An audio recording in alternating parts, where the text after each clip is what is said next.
Chapter 16-17. Tao Yi-Xian glanced over. It was a very ordinary courtyard. There was nothing special about it. First message of love, are the people who live there powerful as well? He asked. They are the Feng people's people, the supervisor replied. Do you know the Feng people? Tao Yi-Xian's surprise had already turned into shock. She was related to the Feng people? Others might not know about the Feng people, but the people from the Lost Lands definitely knew about them. That was the only remaining god race. Although the island master was also a descendant of the god race, there were very few people in the Tua family. The others were merely supporters of the god race. Therefore, the only true descendants of the god race were the Feng people. If the Feng people were willing to come here, the Tua family wouldn't have the chance to be the island owner. Why are the people of Feng people here? It's like this. Yue has a good relationship with the lord of the Feng people. Yue recognized her as her aunt. What about Feng Ruyan? Let these people protect her. Tao Yi-Xian's mouth twitched. People from the Feng people were going to be her bodyguards? He thought that she was just an ordinary outsider. He didn't expect her to have such a powerful background. The steward rambled on for a long time, and only left after settling him down. When he was alone, Tao Yi-Xian laid on the bed and began to think about his relationship with Sima Yue. It seemed that some things needed to be changed. However, he couldn't help but smile. The more powerful she was, the better it would be for him, right? Sima Yue did not pay attention to Tao Yi-Xian's situation in the little world. The group of them left Rabbit Ear Mountain and returned to the Guo family. In order to keep it a secret, Sima Yue asked Guinda to keep it a secret. Even the other members of the Guo family only said that they encountered a spiritual beast on Rabbit Ear Mountain and were saved by Sima Yue at the critical moment. When the Guo family heard this, they knew that this was their savior, so they were treated very well in the Guo family. It had to be said that the Guo clan was full of honest people.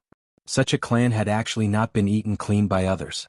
Sure enough, it was as the saying goes, the shade under a big tree is the best. No wonder they were so loyal to the Guo family. After staying for a few days, Sima Yue followed Guinda and Guo Xian on their journey and flew directly to Phoenix City. Because teleportation arrays were not encouraged here, there were not many teleportation arrays. Yue and the others had to queue for a long time to use the teleportation array. Moreover, the people on this island didn't seem to like to take other people's teleportation portals. The Guo family always took flying beasts or their own teleportation portals. Sima Yue followed Guinda and Guo Xian on their journey while the rest were placed into the spirit pagoda. Guinda thought that they had gone to the little realm, so he didn't ask much. Sima Yue saw that they were not using the teleportation portal and was happy to travel with them. She could enjoy the scenery of the island. Uncle Guo, won't we run into danger if we walk like this? For example, robbery, murder, and robbery? She asked curiously. With just the three of them, anyone who saw them would want to do something to them, right? They won't. This place is under the protection of the Tao clan. As long as I say that we are going to pay tribute, no one will dare to touch us. If someone wants to kill us, no matter if they are under the Tao clan or not, they will be hunted down. Guinda said, killing us is a small matter, but the Tao clan's reputation will be affected. I see. The Tao clan usually wouldn't care about the lives of these people, but once their reputation was affected, they wouldn't rest until they were dead. So even if the two clans were at each other's throats, the Tao clan wouldn't care. But once they said that they were going to pay tribute, wouldn't it be related to the Tao clan? No wonder the two of them dared to travel like this. Then what will you do when you come back? This time we will be going to pay tribute for a period of time. Our clansmen will also go after a while. We'll just meet up with them then. If we go together now, the cost of accommodation will be a big problem. Guinda said a little embarrassedly. Sima Yue was startled. She knew that the Guo clan's situation wasn't good, but she didn't think that they would be in such dire straits that even the cost of accommodation would be a problem. However, when Tao Yi-Xian ascended the throne, the Guo clan's days wouldn't be too bad just because they had risked their lives to protect them at Rabbit Ear Mountain. Just as they said, if anyone had any ideas about them, Guinda would say that they were going to pay tribute to the Tao clan. Those people really didn't do anything and let them pass smoothly. Half a month later, they arrived at Phoenix City. Sima Yue didn't think that it would be so close. No wonder they didn't want to use the array. Of course, she wouldn't expose the fact that they didn't use the teleportation array to save money. Although the Lost Lands isn't big, the relationship between the four cities isn't very good. In order to prevent other places from sending people over to cause trouble, they will be strictly checked. But we won't. When the time comes, just follow us. Guinda said to Sima Yue. All right. When they reached the city gates, she followed Guinda closely, but was still stopped. Ogua, who is this person? The guard had a good relationship with Guinda, but he still stopped them. This is a friend I've met outside. Guinda said with a smile. You know that I've been outside before and got to know her. She's come in this time because she has some business. Someone from the outside? The guard furrowed his brows slightly. Old Gua, you don't know, but the situation has been tense recently. People from the Crimson Pearl Convention are not allowed to enter Phoenix City. What? Guinda asked curiously. I don't know, it's orders from above. The guard also thought it was strange, but this wasn't something he could investigate. If it's just the Crimson Pearl Convention, don't worry. She's here to find me because she wants to find a medicinal ingredient that only we have here. She's not here to participate in the Crimson Pearl Convention. Guinda explained. Really? The guard didn't believe him. It's true. Big brother, you haven't seen anyone participate in the Crimson Pearl Convention alone, right? Sima Yue laughed. The guard thought about it and agreed. Who didn't come in groups? There really wasn't a single person who came to participate in the Crimson Pearl Convention. He waved his hand at them and said, Old Gua, we can still trust your Gua clan people. Let's go in. Alright, thank you for your trust. When we get back, we'll go to the tavern in the east of the city and have a good drink. Guinda said.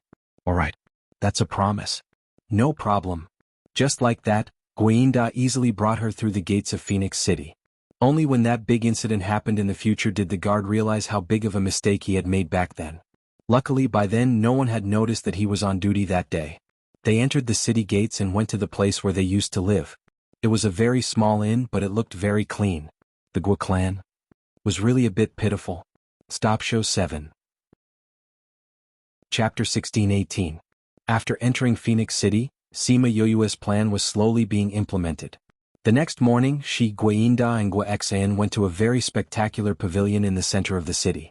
As soon as he entered, he realized that this was not a shop for business. Although there were a lot of things here, there was only one person guarding inside. There was not a single customer. When the person inside saw Guinda, he said faintly, I thought your Gua family wouldn't come this year. How could that be? The clan's offerings still have to be handed over on time. Guinda smiled and took out the 2 medicinal ingredients, saying, These are our offerings this year. That person didn't think that Guinda would really take out something. He opened the box and saw that there were indeed 2 medicinal herbs that were over 1,000 years old. He said with some surprise, Didn't you say that you didn't get anything good this year? Where did these come from? Some time ago we went to Rabbit Ear Mountain and went deep into the mountains. He was lucky enough to get these 2 items. However, they had also lost quite a few people. Guinda let out a long sigh. He wasn't lying. A few people did die at that time, but they didn't die because they were looking for herbs. They were killed by the Tang family. The steward didn't make things difficult for them. After registering their items, the offering was complete. Alright, you can leave now. Don't forget to attend the clan meeting in 10 days. The steward waved his hand at them, not wanting to waste any more time. Guinda cupped his fists at him, turned around and left with Sima Yue. Just as they reached the door, a cold voice came from behind them. Oh right, I heard that Tang Fei also brought some people to Rabbit Ear Mountain. Did you guys meet him? Tang Fei went too? I've never met one before. Guinda said in surprise. The steward glanced at him, lowered his head and didn't say anything else. They also left the place. When they arrived at the main street, it was already past noon. Guinda said to Guaxin, This is Yue's first time here. Take her to walk around the city and see if there are any herbs that she needs. Then go back directly. I'm going to look for them to catch up and have a drink. All right. After Guinda left, Sima Yue smiled at Guaxin and said, Big brother Gua, I'll have to trouble you. What's so troublesome about that? Let's go. I'll take you to the pharmacy to have a look. Guaxin said. Yes. Sima Yue followed Guaxin and left. After turning 2 streets, they arrived at a medicine shop. She mentioned a kind of medicinal herb called silver water grass. She had specially asked Guinda about it. It was a very rare medicinal herb that could only be found on the Lost Island. Especially when she said that she wanted a 200-year-old one, it was even rarer. The shopkeeper directly told her that there was none here and told them to go somewhere else. They had no choice but to go to other pharmacies. However, even if there were silver water grass at the back, their maturity wasn't high enough. After walking around for an entire afternoon, Zhang Xian didn't manage to find anything. When they returned to the inn, Guaxin said to Yue, Someone was watching us when we were shopping today. I just don't know if he's the one we're looking for. Sima Yue felt like she was being watched the whole afternoon. What if he's not? Of course we won't go. Sima Yue smiled. Other than that person, no one else can think of leaving with them. Alright then. Have a good rest. We'll continue shopping tomorrow. There are still many pharmacies in Phoenix City. Guaxian said. Today we went to random pharmacies. Tomorrow we'll go to the one under the Tao family. Sima Yue said. This was the only way to catch the bait faster. Guinda did not return that night. Guaxian said that he would do this every time, so he did not bother about him. The next morning, they continued their journey to the pharmacy to ask about the medicinal herbs. They went to the biggest pharmacy. Although it was still early, it was already packed with people. Sima Yue felt that someone was looking at her the moment she entered. However, she did not care. Instead, she went to the counter and asked the shop assistant, "Excuse me, do you have silver watergrass that is more than 200 years old?" Silver watergrass that is more than 200 years old? I think we do. The shop assistant said. Really? Sima Yue was excited. Then I'll buy it. Dear customer, don't be anxious. This medicinal herb is a little rare. I'll have to look at the records. The shop assistant said. All right. Please wait here for a moment. The shop assistant said and flipped through the records. Sima Yue and the rest waited for a while. The shop assistant came over and said, Dear customer, you're in luck. We only have one left. Let me tell you, if we don't have it here, then it's impossible for other places to have it. Therefore, this might be the last 200 years silver watergrass. Then I'm in luck. Sima Yue smiled. Because it's 200 years old, the price is a little high. The price is not a problem. As long as you have the medicinal herb. Sima Yue said generously. Dear customer, please wait for a moment. After all, the important medicinal herbs are placed at the back. I'll go get it for you. All right. Sorry to trouble you. The shop assistant went to the back. Just as he entered, he was stopped by someone. Second master wants you to go over. The person said. The shop assistant was stunned. He immediately followed the person and went to a room on the second floor. Greetings, second master. The guard knelt down and bowed. The woman you served just now. What did she want? Second master asked. Second master, she wanted a 200 years old silver watergrass. The shop assistant replied.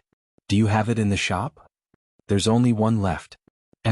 Get someone to send it over. Second master ordered. This. The shop assistant was stunned.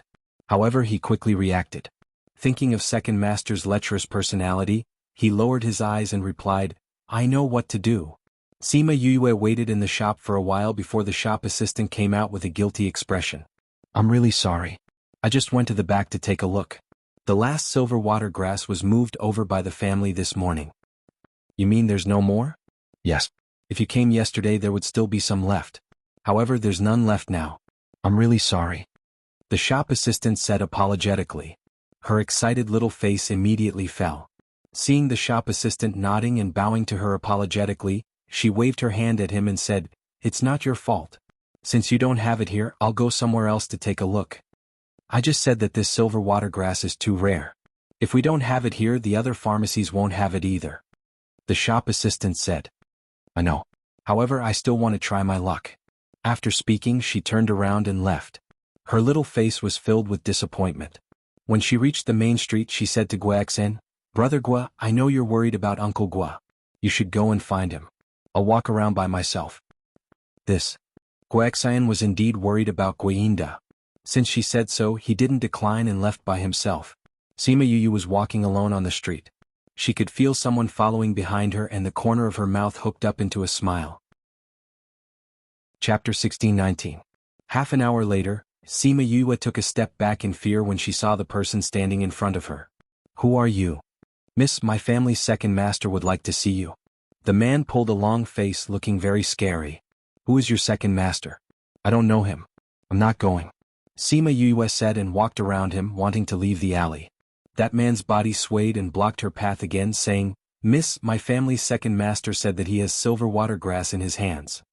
10 minutes later, Sima Yue stood in front of second master Tao. This second master Tao looked decent, but his eyes that were sizing her up made her very uncomfortable. Sima Yue was embarrassed by his stare and asked, Do you have a 200-year-old silver water plant? Her slender waist caused his waiter to raise his head. Especially that pair of pure eyes. She must have been well protected by her family in the past. From top to bottom, from beginning to end, every part was his cup of tea. "What's your name?" he asked instead of answering. "My name is Sima Yue," Sima Yue replied. "Are you an outsider?" "Okay." Sima Yue nodded. "Why did you come here? Are you participating in the Crimson Pearl Convention?" "No, that's not it." "Then why?" "My father was severely injured by someone. The doctor's prescription contains a very important medicinal ingredient, the silver water grass that is more than 200 years old.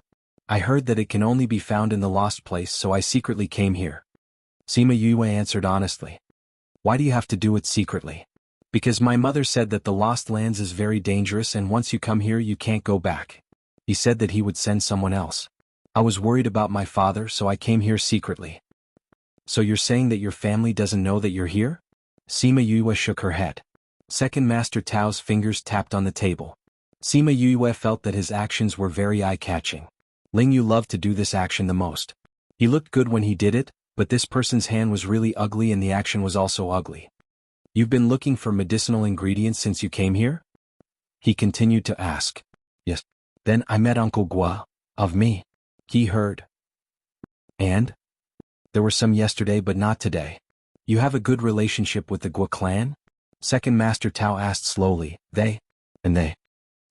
But? Although I'm grateful to them, I'm not close with them." Sima Yue said. "I've already answered so many of your questions. Do you really have the silver water grass?" Second Master Tao looked at Sima Yue's innocent eyes and his lips curled into a smile. She wanted to guard against others, but she told her trump card to a stranger so easily. This person was so innocent in the past. "I do have the silver water grass that you want." "Really? Then are you willing to give it to me?" "I'm willing to buy it at a high price," Sima Yue said happily. Second Master Tao stared at her and said, "Do you know who I am?" Sima Yue shook her head. Even if she knew, she wouldn't say it. "I'm the second master of the Tao family." Sima Yue blinked. Her eyes were clearly saying, "Is this identity very powerful?" "The head of the Tao family is my second brother," Second Master Tao said. "Wow, then aren't you very powerful?" Sima Yue finally reacted. "Second Master Tao, since you have such a high status, then you definitely don't care about this little bit of medicinal herbs, right? I'm really willing to buy it at a high price. I have a lot of spirit stones." Seeing her careful appearance, Second Master Tao was very pleased. He smiled and said, "Do you think I lack spirit stones?" Sima Yue was troubled. "You really shouldn't lack spirit stones. Why don't you give me that medicinal herb? I'll definitely remember your great kindness." "Give." "No, I never give things away. At most I'll exchange." "Exchange?" Sima Yue was stunned. "Second Master Tao, you have a high status. I'm afraid that the things I have here won't catch your eye." As she spoke, she took out some medicinal herbs and rare ores and looked at him eagerly. "These are my most precious things. Take a look. Which one can exchange with you?" Second Master Tao casually glanced at the things she took out and frowned slightly. "These things really don't have much value." Sima Yue's face was instantly filled with disappointment. "As expected, but it's not like you don't have anything to exchange," Second Master Tao said. "Really? I wonder what Second Master Tao likes." Her little face immediately brightened up as she looked at him with a smile. Second Master Tao didn't say anything and only looked straight at her. Sima Yue's smile slowly froze. She took a step back and said, You, why are you looking at me like that? Little girl, you should be a smart person." Second Master Tao had already asked about her family background. She was just a little girl that no one knew. Wouldn't he be able to do whatever he wanted to her? "You want?" Sima Yue was shocked. She took a few steps back and arrived at the door. "What do you think of this exchange? If you follow me, I'll give you the silver water grass and a lifetime of wealth. How about it?" As he spoke, he took out a box and placed it in front of her. He opened it and let the box face her. Sima Yue saw the medicine lying inside and a look of struggle flashed across her eyes. "As long as you agree, this silver water grass is yours. I can even send a doctor to treat your father. Your family can also be under the wings of my Tao family," Second Master Tao said slowly, his voice filled with bewitchment. Sima Yue's brows were tightly knitted. She wanted to save her father, but she didn't want to agree to his conditions. Second Master Tao didn't say anything else and only looked at her struggle with interest. After a while, Sima Yue finally opened her mouth. "I'm sorry, I can't agree to this condition of yours." "What?" Second Master Tao wasn't surprised. Don't you want to save your father? Could it be that you don't want the silver water grass? I do, but I still can't agree to it. If my father knew that this medicine was obtained from here, he wouldn't be able to take it. Sima Yue said, Second Master Tao, can you give me another condition? Then I can only look for it in other places. Sima Yue finished speaking and prepared to leave. However, when she opened the door, she saw 2 guards standing at the door, staring at her emotionlessly. Chapter 16:20. Sima Yue tried to push them, but she couldn't. Out of the way, she said, glaring at them. Without my orders they won't move. Second Master Tao's laughter came from behind. Sima Yue turned around and looked at him. What do you want? My meaning is very clear and very simple. Second Master Tao shrugged. I don't want this silver water grass anymore. Let me go. Sima Yue panicked. Do you think you can still leave now that you're here? This is a tea house. As long as I shout, it will attract the attention of others, and your reputation will be ruined.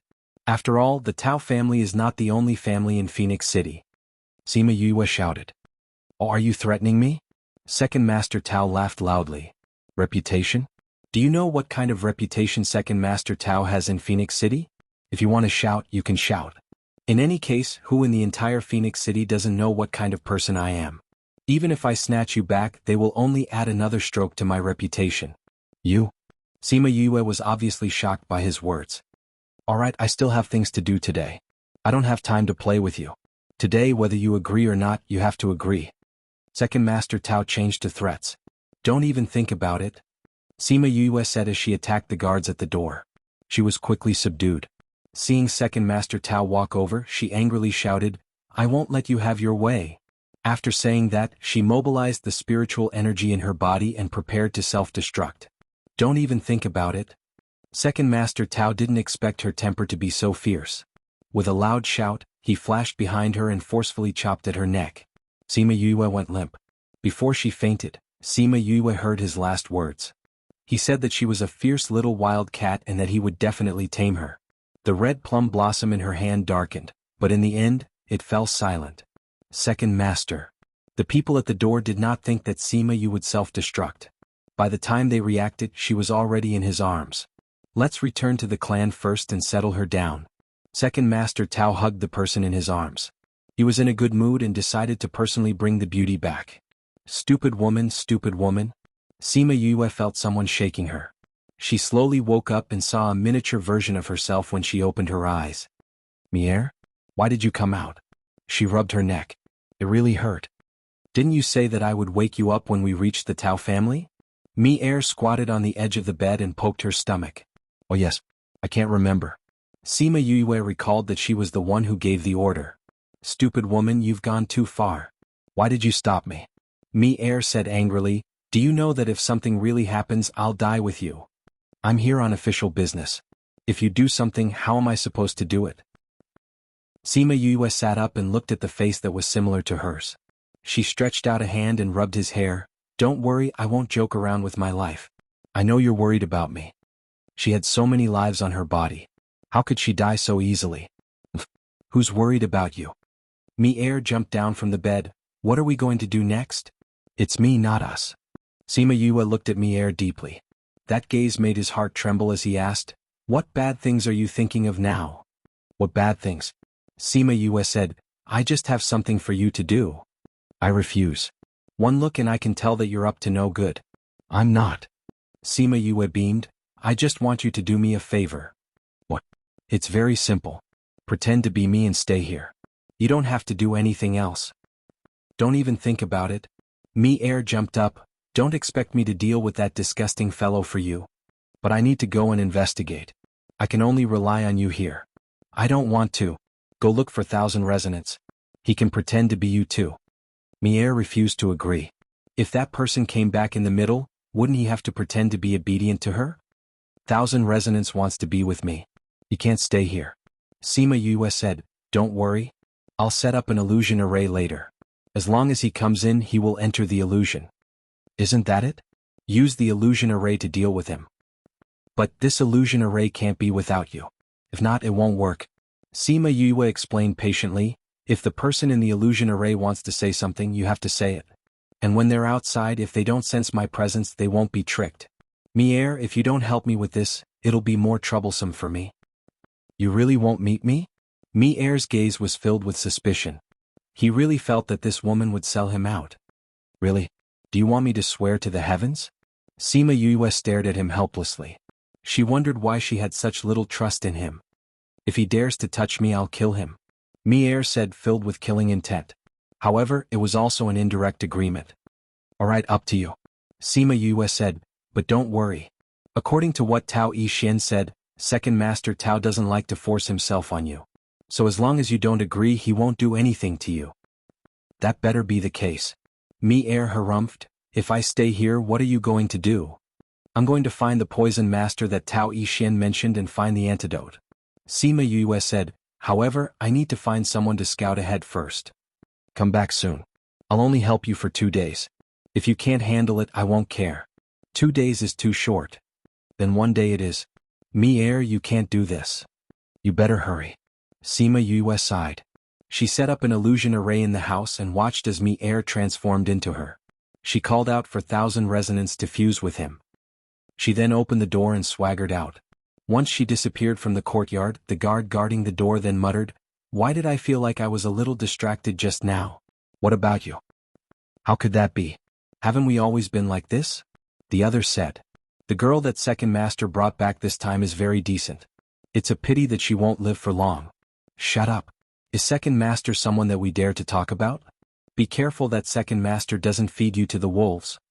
That person was clearly frightened as he nodded without saying a word. They glanced into the house and sensed that Sima Yue was still inside. They all sighed in their hearts. It was a pity that Second Master Tao had seen her. They were afraid that her future days would be difficult. However, Second Master wasn't someone that they could go against. They could only say that she was another pitiful woman. Chapter 1621. Love. After Sima Yue left the courtyard, she transformed into a maidservant and carried a plate of spirit fruits. She followed the path that Tao Yixin had told her and headed towards the poison master. Along the way they met several patrols. When those patrols saw the spirit fruits in her hands, they felt thirsty and reached out to take the spirit fruits. She took a step back and bowed towards them. She smiled and said, "Big brothers, this spirit fruit was ordered by the patriarch for this servant to deliver to Great Master Ji." The guard's hand froze in midair. Who doesn't know that Great Master Ji likes to eat spirit fruits? Who would dare to touch his things?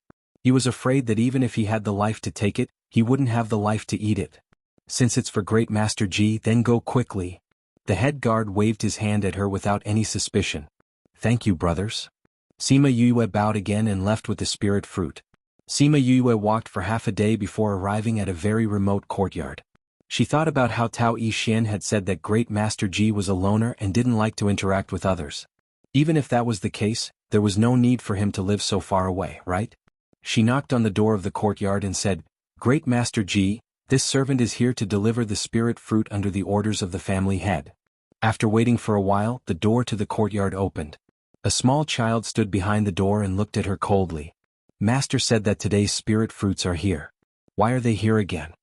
The child's voice was still childish, but his tone was not friendly. "It's like this. These spirit fruits were consecrated by the subordinates. They said that they were found deep in the mountains.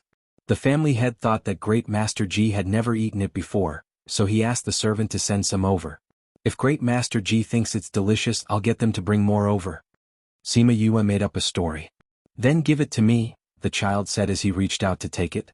Sima Yue handed the water to him and said, "The family head said that he has a few words for this servant to tell Great Master Ji. Come with me then." The child turned around and Sima Yue closed the door after entering the room. At this moment, Great Master Ji was studying the poisonous grass. He couldn't find the purest essence after mentioning it a few times. He was feeling frustrated. At this time, his little disciple came in with a maidservant. "What's the matter?" he asked with a sullen expression. "Great Master Ji." Sima Yue bowed to her. Today the servants below offered some fresh spiritual fruits. Master ordered this servant to bring some over for you to try. He said that if you like it they can offer you more in the future. Great Master Ji looked at the tray his little disciple had placed on the table. There were indeed 2 types of spirit fruits that he had never seen before. One was emerald green while the other was rosy. They both looked tender and sweet. However, he was currently in an irritable mood, so how could he be in the mood to eat fruits? He said impatiently, "This old man is not in the mood to eat right now. I'll tell you after I've tasted it. You can leave now." Sima Yue was not willing to leave. She lowered her head and said, "Great Master Ji, Patriarch said that he is waiting for your news. Great Master Ji, please understand family head's feelings." Great Master Ji knew that every time Patriarch sent a new fruit over, he would tell him the results. If it was delicious, he would try his best to find it. He picked up a red spiritual fruit. This spiritual fruit was small and rosy. It looked a little like a cherry, but it smelled more fragrant than a cherry. He put it in his mouth and the fruit melted in his mouth. The mellow taste spread from his mouth to his heart. Once he started eating, he couldn't stop. He only stopped when he had finished all the red fruits. "What fruit is this?" he asked. "This is called the heartless fruit." Sima Yue replied.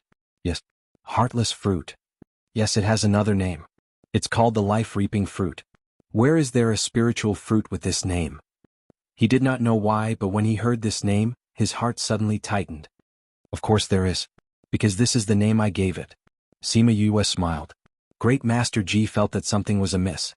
He wanted to say something but suddenly felt a pain in his chest. Something was wrong with his body. He went forward to grab Sima Yue, but the latter teleported and appeared on the other side of the room. "Who are you? How could a servant in the family have such skills? How would she dare to do such a thing to him?" Sima Yue bowed and said, "I'm just a small servant in the residence." I didn't know that there was a servant like you in the residence." Great Master Ji said and attacked Sima Yue, but she dodged again. "Great Master Ji, if I were you, I wouldn't be angry right now and wouldn't use my spiritual energy."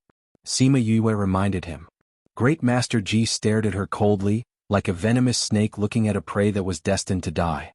A prey that made him angry. He felt a wave of weakness in his body and sat on the chair for a while before he felt better. He was all too familiar with this feeling. "You poisoned me. How did you do it?" He calmed down. Since the other party did not poison him and stayed here, it was obvious that she had something to tell him. He never thought that there would be a day when he would be pecked in the eye. "You ate it yourself," Sima Yue said with a smile. "I ate it? Why didn't I sense the smell of poison?" He did not believe it. He was a master of poisons and poisons could not hide from him, much less eat it. Those so-called colorless and tasteless poisons were the same. Sima Yue moved a chair to her side and sat down saying, "I didn't say that this poison was colorless and tasteless. What? I used some methods to make this poison taste like the heartless fruit." Great Master Ji was stunned. She made it taste like the heartless fruit. It was his first time eating this kind of spiritual fruit and he thought that it tasted like a spiritual fruit. He never thought that there would be poison in it. The poison was on the outside of the spiritual fruit and he ate it just like that. He never thought that he would fall for it so easily. "What are you trying to do?" he asked. "Great Master Ji, don't you want to take a look at the poison in your body?" Sima Yue asked. Since you didn't take my life immediately, I naturally have time to study the antidote for this poison.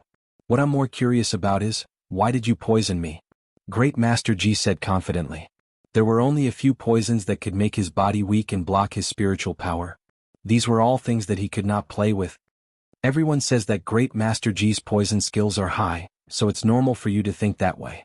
Sima Yue leaned on the chair.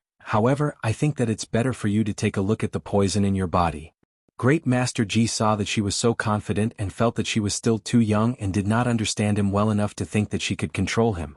However, since she said so, there was no harm in him checking himself first. Unexpectedly after this check, his face instantly became very ugly, and a wave of hostility burst forth. Chapter 1622. Love. Great Master Ji finally stopped looking down on Sima Yue. The way he stared at her changed again and again. Finally, he suppressed his anger. "Who are you? How could he concoct such a poison?" The 100 insects and 100 herbs poison isn't a difficult poison. There's no need for Great Master Ji to be so surprised, right? Sima Yue said, "As for who I am, Great Master Ji doesn't have to care. I don't have any direct conflict with you. I just want to make a deal with you." Great Master Ji had already guessed it and was not surprised. He asked, "What kind of deal? Since we both have the poison and the antidote, why don't we exchange the antidote? You want the antidote for the 100 insects and 100 herbs poison? You're one of young master's men?" Great Master Ji immediately understood her motive. "I'm not one of your young master's men. I just happened to know him and made a deal with him," Sima Yue said. "You really like to trade with others?" Great Master Ji mocked. Thank you for the compliment. Great Master Ji wanted to shout, I'm not praising you. I don't have the antidote. The antidote was taken away by the Patriarch. He said, Patriarch? What is he going to do with the antidote? Sima Yue was surprised. How would I know? Great Master Ji scoffed. It's all right, since the antidote is gone, you can refine another one. Sima Yue said, I know, you must have left the recipe for this pill. Master Ji instinctively wanted to say no, but he realized that there was no point in saying that in front of her. I don't have that many herbs. He said, the clan head knows what kind of herbs are needed for the antidote. Once I use the herbs, the clan head will know. I think you don't want him to know, right? It's okay, I have the herbs. Sima Yue said, show me the prescription and I'll know. Show her the formula? Great Master Ji was unwilling. Think about it carefully. Sima Yue did not force him. She stood up and walked around the room. When she saw the poison and the extracted essence on the table, she smiled. Was he having a headache because of this? No wonder he looked so angry when she came in. She condensed a flame and formed a small cauldron. Then she picked up the medicinal herb on the table and threw it in. What are you doing? Great Master Ji roared. Did she know how precious and difficult it was to extract this medicinal herb? So casually, his anger was quickly replaced by surprise. He didn't expect that not only did she not burn the herbs, she even started to condense liquid at the roots of the herbs. Was she refining? Thinking of this, he calmed down and watched her extract. Sima Yue ignored him and focused all her attention on refining. Very quickly, that stock of medicine turned into a ball of emerald green liquid and a ball of residue. She picked up the jade bowl on the table and put the extracted essence into it. Then, with a wave of her hand, the flames and residue disappeared. Let me see. Great Master Ji ran over and snatched the jade bowl away. Seeing the emerald green essence inside, which was many times purer than what he had extracted, he looked at her in agitation. How did you do it? That's how I did it. It's just a small matter, Sima Yue said confidently. Great Master Ji wanted to say how was it a small matter? But then he remembered that she really did it casually. To her it was indeed a small matter. He didn't expect this young lady to be such an expert. Previously he guessed that the 100 worms and 100 herbs were not refined by her. But after this incident, he realized that she was really a poison expert. Young lady, let's discuss this properly. It's not impossible for you to have my antidote, but you have to tell me how to extract it. No, you have to stay here and discuss poison with me. Great Master Ji said agitatedly. Sima Yue looked at him strangely. Wasn't his change of heart too fast? You said that the antidote was taken away by the master. She said. I can refine it again. You said that you don't have the herbs. I can go and get them. You said that the master knows the ingredients of the antidote. If you take the herbs, you will be discovered. I still have most of the herbs here, but I'm missing a few key ones. If I only take those, I can say that I'm researching on the others if the master asks. Sima Yue stared at him, trying to determine if he was telling the truth. Great Master Ji took out the 100 worms and 100 herbs formula and said, These are my 100 worms and 100 herbs. You should believe my sincerity after seeing it. Sima Yue took the formula and looked at it. She was sure that most of the poisonous worms and herbs were similar to the ones in this formula. She knew that it should be true. Seeing that she didn't speak, Great Master Ji said again, I swear it's definitely this one. Sima Yue threw the formula back to him and said, I can tell you if you want, but you can't tell anyone my identity while I'm here. I won't give you the antidote until I leave. When are you leaving? I'll leave after watching your clan's competition. Don't worry, it'll only be a few days. I won't take your life. Sima Yue said. You're leaving so soon? Can't you stay a little longer? Great Master Ji called out. Sima Yue saw how reluctant he was and was stunned. I still have things to do. But I'll definitely teach you how to refine it in the next few days. All right then. Great Master Ji agreed unwillingly. Sima Yue walked to the child's side. He had fainted when she first moved. She took out the antidote and waved it under his nose. He slowly woke up. Master, what's wrong? The child was a little dizzy. Nothing much. I have something to discuss with her. You can go do your thing. Don't tell anyone about what happened today. You can't tell anyone that there's an extra person in my courtyard. Great Master Ji said. Although the child was a little confused, he didn't dare to disobey his master's orders and left obediently. His master's words were always right. Miss Yue, look where now. Great Master Ji really wanted her to teach him, but it didn't seem likely at the moment. What's the point of looking at me? You don't even have the herbs here. Even if I were to explain it to you, you wouldn't have anything to practice with. Sima Yue said. I'll go to the medicinal hall now and personally ask for the missing herbs. Also bring a few stalks of this over. Great Master Ji said and left. Sima Yue stayed in the courtyard and let the child bring her to choose a bedroom. After the child left, she released some scarlet bees.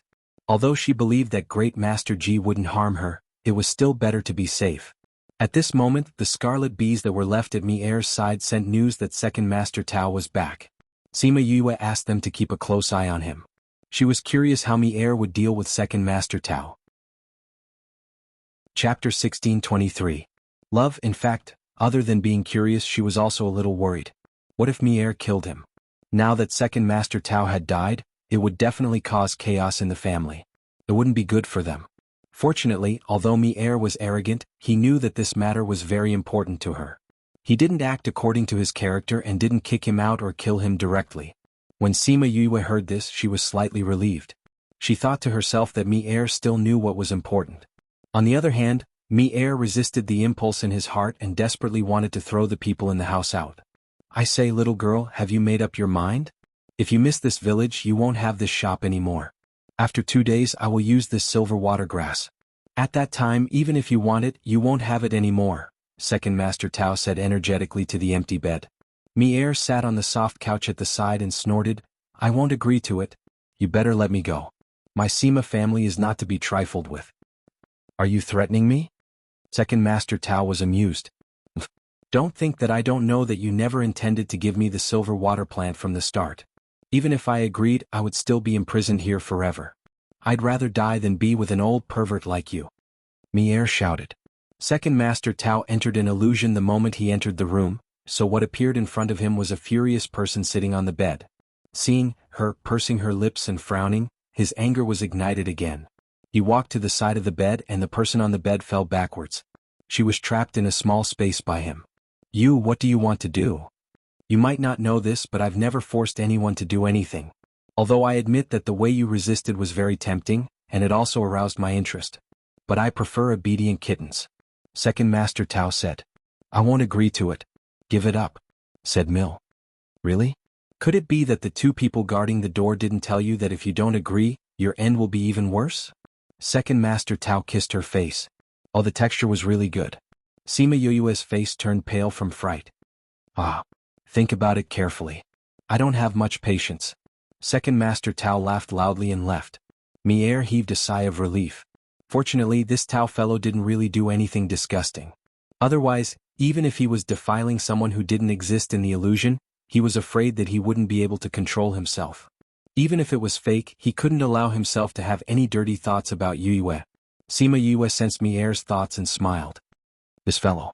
Looks like I have to find something for Second Master Tao to do so that he doesn't have to look for Mi-Er all the time. However, she had just arrived at this place and didn't have any connections or understand the situation. She only knew that Second Master Tao liked beauties. Beauty. She suddenly thought of something and smiled unscrupulously. She sent a message to Mi-Er saying that she would find something for Second Master Tao to do. That night, a portrait passed through the hands of several people and arrived in front of Second Master Tao. Looking at the portrait that looked like a real person, Second Master Tao felt like he couldn't breathe. Is there really such a beautiful person in this world? He asked the guard beside him. Second Master, we've already investigated thoroughly. This person really does exist. But what? But this isn't a human. It's just a spirit beast transformation. That guard replied. Spirit beast transformation? Second Master Tao's voice was obviously more interested than angry. Yes. The guard knelt on the ground and wondered if Second Master's taste was so weird. Spirit beast, I really haven't tasted one. Second Master Tao chuckled. Do you know who this person is? Where is she? She's at Rabbit Ear Mountain. The guard replied. Rabbit Ear Mountain? Then let's go to Rabbit Ear Mountain and take a look. Second Master, the clan's assessment will be held in a few days. If something happens before the assessment, why don't we go after the assessment? The guard tried to persuade him. Am I the master or are you the master? Second Master Tao kicked him. Hurry up and prepare the transportation array for me. It wouldn't take long. They could only rush back by using the transportation array. The guard groaned in his heart and got up to leave.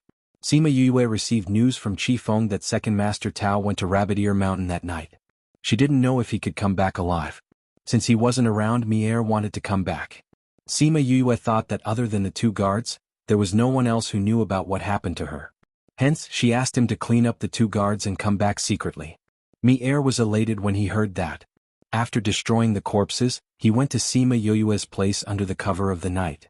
Just as Mier returned to Yue's hand, she heard a knock on the door.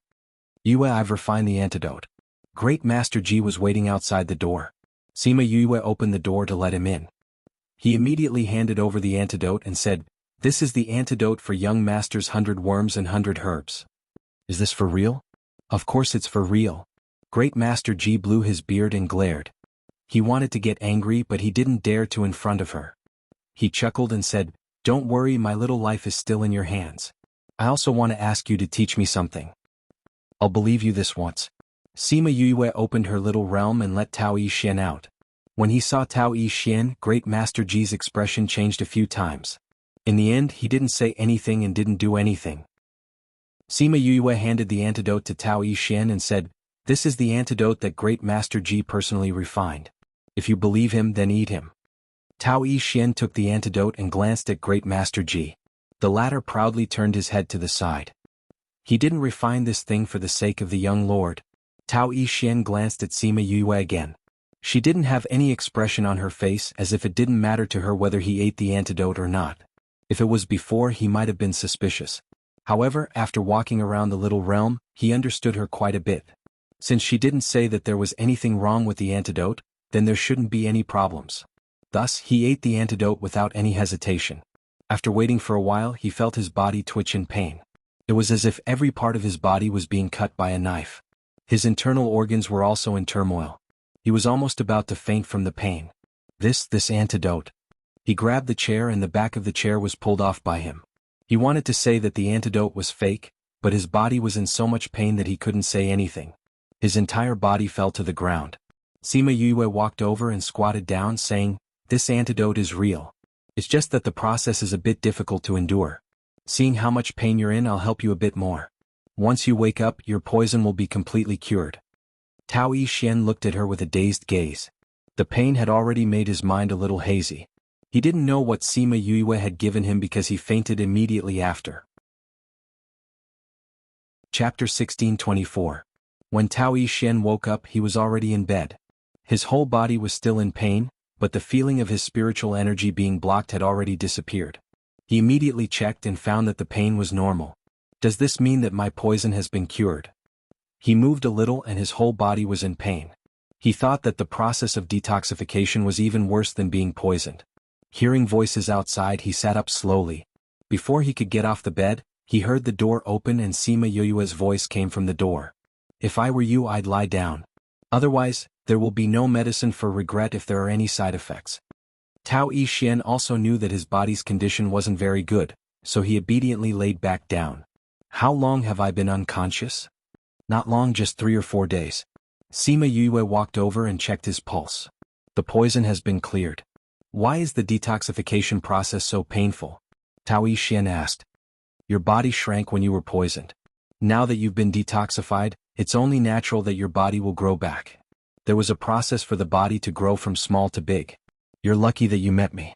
Otherwise, you'd die from the pain even if you got the antidote." Sima Yue said, "But you look better when you're young." Tao Yixin felt as if he had been teased. "We're in Great Master Ji's courtyard now?" "Yes. No one in the clan knows, right?" he asked worriedly. "Even if you don't believe him, you should believe me. I still need to discuss poison techniques with him, so you should rest here. You will be able to get out of bed in 2 days." Sima Yue took out a pill and stuffed it into his mouth. She then stood up and left. Tao Yixin was a little annoyed. He didn't know if Sima Yue was angry or not. He also knew that there was no need for him to ask this question. If someone knew, would he still be able to wake up? He was probably killed while he was unconscious. However, he had asked that question out of the blue, and it had made her unhappy. Sigh. Sima Yue left the room. In fact, she was not angry, but she felt that she had nothing to say to him. Moreover, they were discussing poison in the courtyard just now. She came in when she heard him wake up. Now that they were done, she had to go out. "How is he?" Great Master Ji asked. Old G, your poison of 100 insects and herbs is much more powerful than mine. This detoxification process is really good. Sima Yue returned to her seat. You're the one who's more powerful than me. Great Master Ji said, if my poison was used on you it wouldn't work. But you poisoned me. I was just lucky. Sima Yue said, my advantage is that I'm young and have a disguise. You don't know me well but I know you. In that case there's no comparison at all. Alright, let's stop flattering each other. Why don't you take a look at how to cure this poison? Great Master Ji said as he pushed a piece of paper in front of her. For the past 2 days the two of them had been playing this kind of game. One of them would take out the raw materials of the poison without saying the amount and refining method, and then let the other guess and give the corresponding antidote. Most of the time it was Great Master Ji who gave it and Sima Yue would guess. Although it wasn't 100% accurate, it was 90% accurate. And every time Sima Yue gave him the raw materials, Great Master Ji would take a long time to study them. It wasn't that his poison skills weren't good, but because the materials that Sima Yue took out were all very rare or tricky. However, Great Master Ji didn't care that he was inferior to her. Every time he saw Sima Yue's recipe he would be very excited. The two of them played like this for 2 days and still couldn't get enough of it. Sima Yue picked up the paper and looked at it. She didn't answer immediately, but placed it on the table and lightly tapped on the paper with her right hand. Old Ji, you should know about Tao Yixian's situation and what I want to do, right? She asked. I know. So what? Haven't you thought of telling family head Tao and the others? Great Master Ji rolled his eyes and said, why should I tell them? Aren't you guys together? Who said that I'm with them? Sima Yue was stunned. Could it be that they weren't? Their surname is Tao and my surname is Ji. I'm not from their family. I'm not even a guest official. I'm just making a deal with them. They provide me with a quiet life and I provide them with some poison. That's all. I don't participate in the power struggle between them, so of course I don't belong to any faction. Great Master Ji said.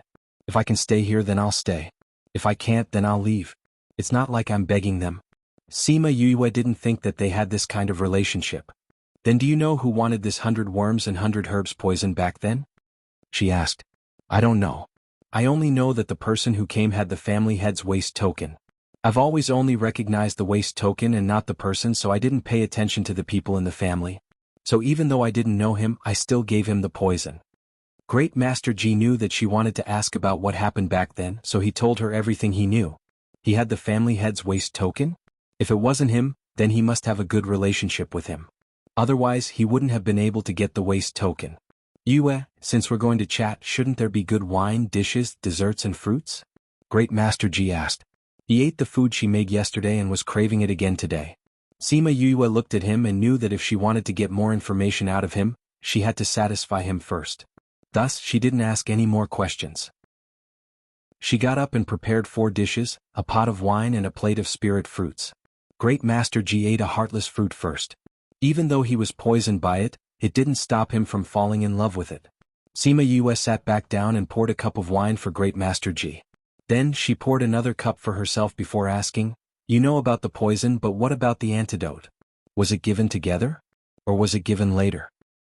The family head personally came to take the poison. Great Master Ji took a sip of wine. At that time I was still asking why he took so long to get the antidote. He said, I forgot. His expression was a little unnatural. Even though I could tell, I said that I wouldn't interfere with the Gu family's matters, so I didn't ask too much and gave him the antidote. Later on, I heard that the young master had been plotted against by someone and had already escaped for a long time. When Sima Yue heard this, she could already roughly guess what had happened. The person who had poisoned him shouldn't have been Tao Yixian's father. Thinking about it, he should have felt a little comforted. However, his father had still been willing to participate in the plot. As for what part, she didn't know. As for the mastermind behind it, it should have been someone family head Tao wanted to protect. Otherwise, he wouldn't have taken the blame. There were only a few people who hated Tao Yixian to the bone and wanted to get rid of him. However, there weren't many people who could make family head Tao protect him like this. Chapter 1625. Love, no matter what, between Tao Yixian and the person behind him, family head Tao had chosen the latter. Although he hadn't done it himself, the damage done to Tao Yixian wasn't small. Sima Yue turned around to look at his room. He must have heard their conversation. She wondered what he would think. At this time it was better to let him stay quietly. I don't know why Master is here to get the antidote. Great Master Ji said, but I think it's more likely that he wants to destroy the evidence. Why don't you guess that he's trying to find Tao Yi Xian and cure him of the poison? Sima Yue asked. Because when I gave him the antidote, I said that if he wanted to detoxify the poison, it would be best to prepare 2 more painkillers. Otherwise, the poisoned person wouldn't be able to take it. He only said that he knew, but he didn't ask me for anything else. He just took that to relieve his stress and left. Great Master Ji said. It's not that serious to destroy the evidence, is it? Don't we still have you? Sima Yue stared at him. As long as you're alive, there's still hope. However, Great Master Ji smiled and shook his head. You don't know my habits. Under normal circumstances, I won't casually refine an antidote for others. After saying that, he raised his head and glanced at her. If she hadn't threatened and tempted him, he wouldn't have refined it for her. Sima Yue understood the look in his eyes. She rubbed her nose and chuckled. I'm in a different situation. Junior has indeed offended you before. Come, let me offer you a toast as an apology. How about that? You little girl, do you often do this kind of thing? Giving a sweet date after a slap? Great Master Ji raised his wine glass and clinked it with hers before downing it. Hee, not often, just occasionally. Sima Yue said, I had no choice. You said you made a deal with the young master. What is it? Sima Yue thought about it and told him about how she came to look for someone. So, you came to the Lost Island to find your master and teacher? Great Master Ji said. Yes, they came here for me. Now that their whereabouts are unknown, how can I just leave them be? Sima Yue sighed. Now I just hope that they are not suffering here. Your master and the others really took in a good disciple. Great Master Ji was a little envious of Su Jin and the others. Not to mention whether or not she could find them, but her sincerity was very touching. He glanced at the little girl who was fiddling with the herbs in the courtyard. He wondered how much better his little fellow would be compared to her when the time came. Just then there was a knock on the door, interrupting their conversation. The child went to open the door and saw the people outside. He asked, What's the matter? Is Great Master Ji here? The clan head asked him to come over immediately. The person who came said anxiously, My master is busy. Seeing that his master didn't say anything, the child directly refused. After saying that, he went to close the door. Young master, don't be in such a hurry to close the door. This is the order of the clan head. Something happened to the second master, and the clan head wants him to hurry over and take a look. What does second master's accident have to do with my master? If you don't leave now, I'll release poison. The child threatened. Something really happened to second master. I'll have to trouble you to tell Great Master Ji. I'm here with the clan head's token. The guard's voice was very anxious. It seemed like second master's situation wasn't good. Sima Yue's heart skipped a beat when she first heard about second master. She didn't think that that fellow would actually come back alive. Why didn't that woman just kill him? Seeing how anxious that person was, she didn't know what second master Tao's situation was like. Thinking of this, she stood up and stood behind Great Master Ji. She respectfully said, Old master, since something happened to second master and the clan head sent someone to invite you over, shouldn't we go? It's not good if we don't go, right? Once she spoke, the guard knew that Great Master Ji was in the courtyard, but he couldn't see them from his position. Great Master Ji, the clan head said that you must go. He shouted towards the courtyard. Great Master Ji looked at Sima Yue, who was acting like a servant, and raised his eyebrows. You want to go and watch the show? Sima Yue smiled very happily. What's wrong with watching a show? It's better than being cooped up here. Since that's the case, let's go and take a look. Great Master Ji brought Sima Yue out and said to the child, You have to look after the house properly. Most of the things in our courtyard are poisonous. Don't let anyone in. Master, I understand. The child obediently replied. Sima Yue looked at him and thought of his gaze just now. She thought that he would definitely be more vicious than Shi Qianji when he grew up. The guard outside the courtyard was stunned when he saw the servant girl behind Great Master Ji. Wasn't Great Master Ji a loner who didn't interact with women? When did he have a servant girl? Didn't you say that the situation was urgent? Why are you still standing here? Great Master Ji said in a low voice. Yes. Great Master Ji, please follow me. The guard brought them directly to Second Master Tao's residence.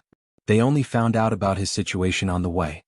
You're saying that Second Master Tao went to Rabbit Ear Mountain to flirt with that old monster and got poisoned?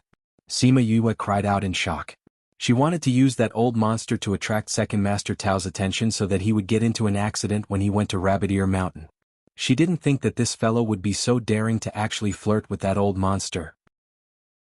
Second Master Tao's luck is not bad to be able to escape from that person.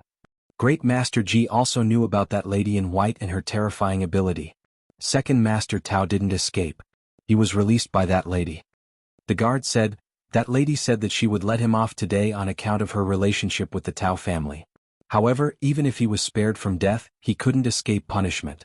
She waved her hand and Second Master Tao fainted. After the guard brought Second Master Tao back, the family head invited a doctor to take a look at him, but he said that he was poisoned.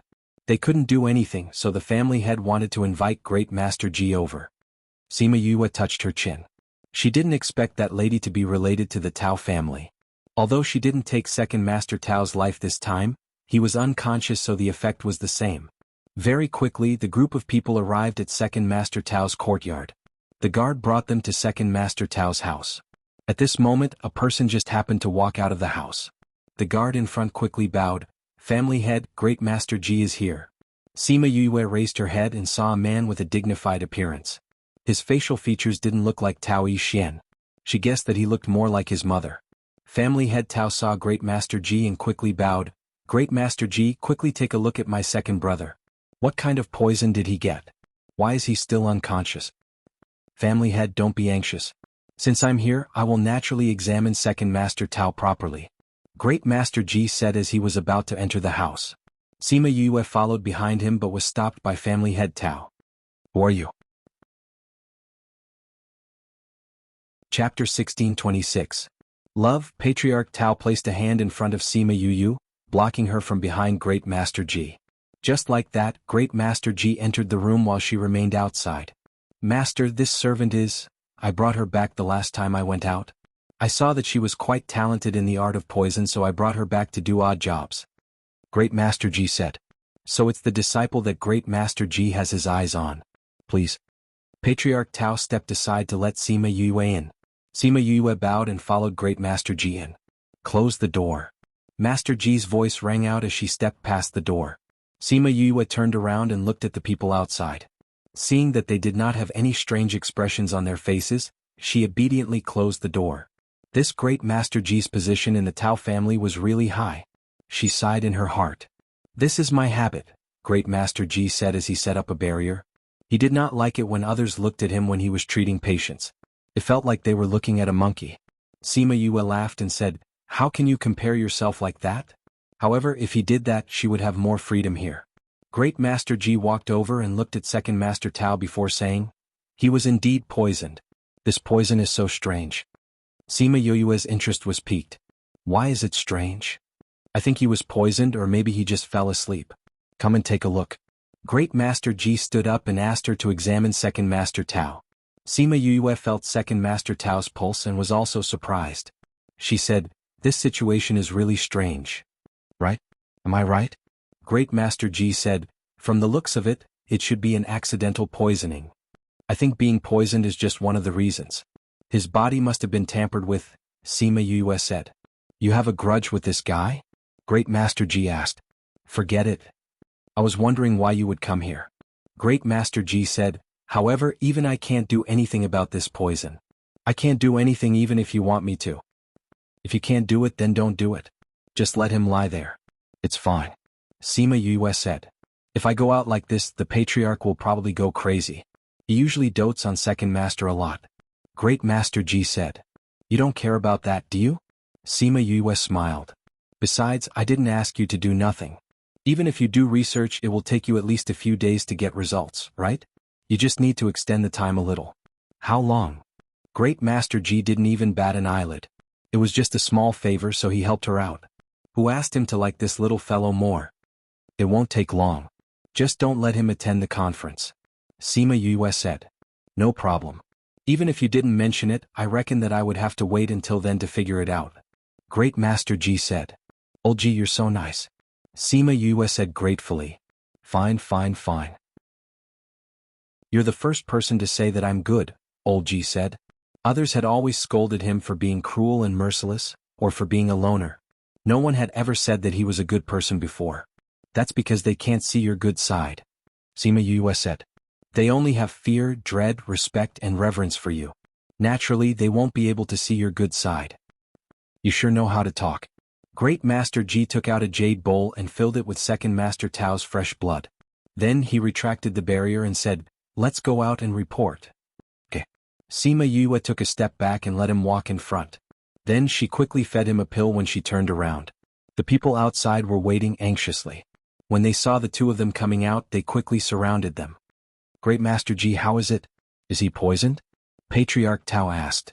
"Patriarch Second Master is indeed poisoned. This poison is very strange. I have never seen it before. I need to do some research," Great Master Ji said. "But Patriarch, don't worry. Second Master's life is not in danger for now." Patriarch Tao's heart relaxed a little after knowing that Second Master Tao's life was not in danger. "Then I'll have to trouble Great Master Ji," he said. "This is what I should do," Great Master Ji said. "However, this poison is really too strange. Even if it's me, I will definitely be able to help Second Master recover completely. But as for what side effects there will be, I can't give you a clear answer now. As long as Great Master Ji tries his best," Patriarch Tao said. The other doctors, alchemists, and poison masters in the family were all helpless. He was already more capable than others to be able to save Second Master Tao. "Patriarch, I heard that Second Master was turned into this state by old Rabbit Ear Mountain. Maybe you can find her and get the antidote," Great Master Ji suggested sincerely. "I'll consider it. But we'll have to rely on Great Master Ji here. As long as Second Brother wakes up, the family will definitely give you a big gift," Patriarch Tao said. "Even if you don't say this, I'll try my best. Such an interesting poison is worth my research. Patriarch will head back first," Great Master Ji said and left. Sima Yue followed behind him. When they were about to leave the courtyard, they brushed past a lady. "Why are you here? Didn't I ask you to rest in the courtyard? Now that you're pregnant, you can't just walk around. I heard that Second Brother's condition is very serious. I was worried about you, so I came over to take a look," that lady said gently. "Second Brother hasn't woken up yet," but Great Master Ji said. Sima Yue walked far away and couldn't hear the rest of the words. But there was no need to guess who this lady was. She was definitely the so-called Madam of the Patriarch Yin Lian. She was so delicate and weak that one couldn't help but feel pity for her. No wonder Patriarch Tao was so infatuated with her that he didn't even want his son. She was pregnant? Didn't they say that Patriarch Tao couldn't have children? Why was she pregnant again? She asked Great Master Ji this question. They said that they found some godly doctor from somewhere and cured Patriarch's body. They said that he could have children now. In less than 2 months, Madam got pregnant. Great Master Ji said with disdain when he talked about the godly doctor. Since there's a godly doctor, why didn't he come to treat him today? He left long ago. I don't even know if his corpse is still around. Great Master Ji said as he walked. Sima Yue guessed that he must have been silenced. Those people weren't as insightful as Great Master Ji. The two of them returned to the courtyard one after the other. After the child opened the door for them, he said, "Master, no one came in." "Well done. I'll teach you how to identify poisons tonight." "Okay." The child ran off with a smile. Great Master Ji found a container to store Second Master Tao's bowl of blood before asking, "Little girl, what poison did you give Second Master Tao?" You saw it." Sima Yue didn't feel awkward after being caught red-handed. She smiled magnanimously. "Actually, it's nothing much. I just want his little brother to sleep forever." Let his little brother sleep forever? Wasn't this to make him unable to be a man in the future? Before he could speak, Sima Yue added, "There's no cure for it." Chapter 1627. Love, there was no antidote? Great Master Ji couldn't help but break out in a cold sweat when he saw how relaxed and calm she was. "How did you refine it? Since you can concoct a poison, you should have an antidote." "We do have the antidote, but we're unable to make it. Isn't that the same as having no solution?" Sima Yue said. "The antidote contains extinct medicinal herbs?" Great Master Ji raised his eyebrows. To be able to concoct an antidote with such medicinal ingredients, it meant that the ingredients used to concoct the poison were also very rare. "Yue, we can be considered friends, right? Why don't you let me take a look at your poison? Maybe I can find another way to solve this problem." Sima Yue looked at him and said with a smile, "Old Ji, do you want to try? Perhaps experiencing it yourself will be even more effective." "Experience it personally? Then forget it. Anyway, I have a test subject here. When the time comes, I'll just start from him." What a joke. Although he rarely put his energy into this, he was still a normal man. He would not be able to do that in the future. Not to mention other things, he could not accept it psychologically. Sima Yue leaned on the table and laughed even harder. Master Ji was embarrassed by her smile. He flung his sleeves and snorted, "I'm not going to talk about this with you. I'm going to research the antidote." Sima Yue saw that he was blushing and thought that no matter what, he was still a few generations older than her, so she stopped teasing him. She followed behind him and watched him extract the components of the poison from Second Master Tao's blood. "Old Ji, do you think that Patriarch Tao will go to Rabbit Ear Mountain to ask for the antidote? Why do you care?" Old Ji asked casually. Didn't that woman make Second Master Tao look like this? However, she didn't take Second Master Tao's life and even said that she spared his life on account of their previous friendship. Tell me, if they went to look for that girl, would she give them the antidote? Sima Yu asked. Great Master Ji was stunned for a moment before replying, "No." "Are you sure?" "The woman from Rabbit Ear Mountain is called Witch by everyone. She has some ties with the previous family head, but that was many years ago. However, that bit of friendship had already been used up in order to save Second Master Tao's life. If the clan head dared to bring people to ask her for the antidote, it would remind her of Second Master Tao's molestation. She might even get angry and kill the people he sent. There is even a possibility that he will vent his anger on the Tao family." Great Master Ji analyzed, "Don't be fooled by how well Master treats Second Master Tao. He's actually a very selfish person. If things threaten his own interests, he. So that woman is called Witch. You seem to know her quite well." Sima Yue said. "I don't think so. I used to live with her for a while." Pff, Sima Yue almost choked. Master Ji's words were truly shocking. Master Ji glanced at her. "Why are you so surprised? When did you live with her?" Sima Yue kept her smile and pretended to be serious. "I was still young then. I went to Rabbit Ear Mountain to study poisonous plants and insects. I was attacked by spirit beasts and almost died. It was Witch who saved me. As I was severely injured, she brought me away." Even though many years had passed, he still remembered what happened back then. "Was Witch very lonely?" Sima Yue asked. "She was very lonely." Great Master Ji's tone was a little desolate. It was lonely at the top. How could someone like her not be lonely?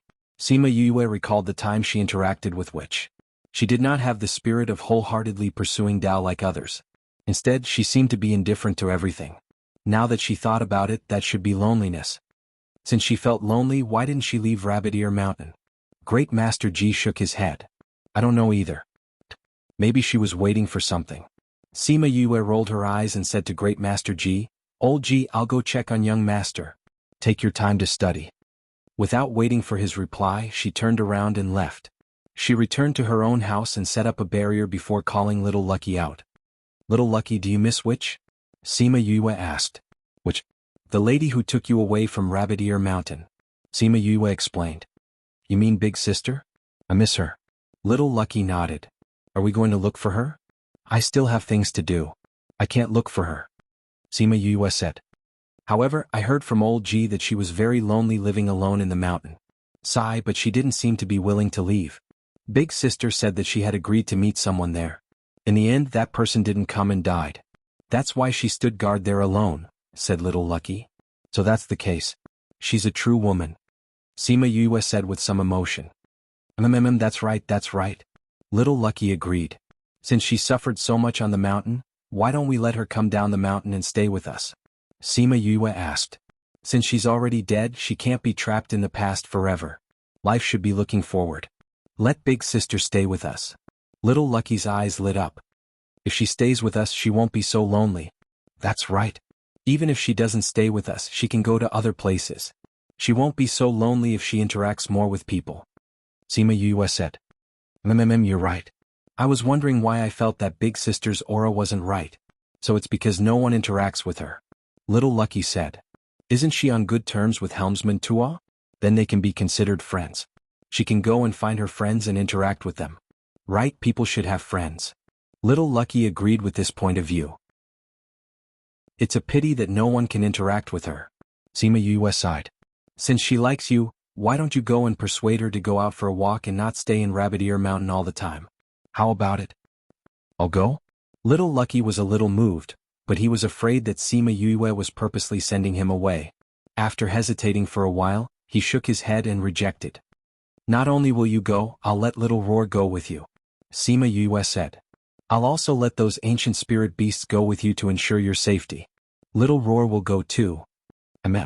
Sima Yue nodded. She thought that little Roar was the best at tricking people. How could she leave him out of this kind of thing? That's fine. As long as little Roar was around, she wouldn't purposely send him away.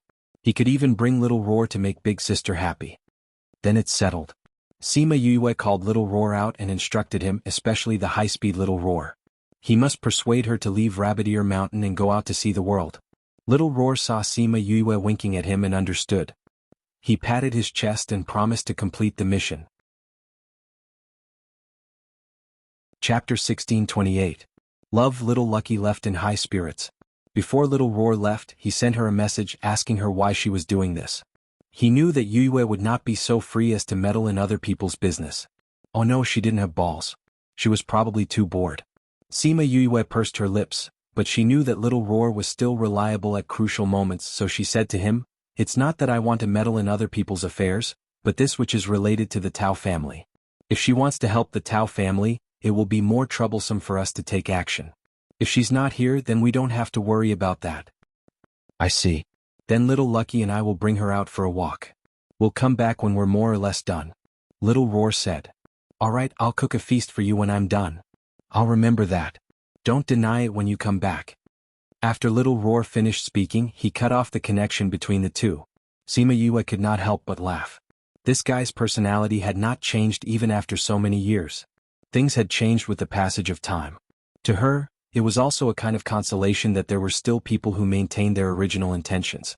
Therefore, even though the other spirit beasts had all become mature and steady, only little Roar still had that playful look on his face. She did not say anything to him. With her around, it just had to be happy. She came out of her room and went to Tao Yixian's room.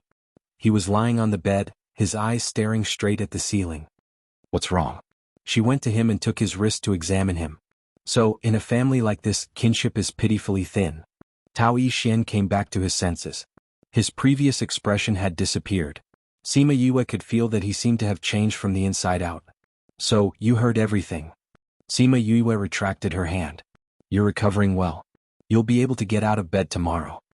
Tao Yixian looked at her. Isn't this what you wanted me to hear? Sima Yue pursed her lips and did not deny it. The sooner you know the truth, the better. I know. Tao Yixian stared at the roof once more. Actually, I should have known that he doesn't have any fatherly feelings for me. Whatever use I had for him had long since been exhausted the moment he stabilized his position as patriarch. It's rare for him to tolerate me for 400 years. I remember you said that your father couldn't have children for some reason, right? Sima Yue asked. Yes. Why are you asking this? Tao Yixian asked. Madam is pregnant. I heard that a godly doctor was hired to treat your father, but the strange thing is that the godly doctor disappeared after treating your father. He didn't stay at home. Sima Yue said.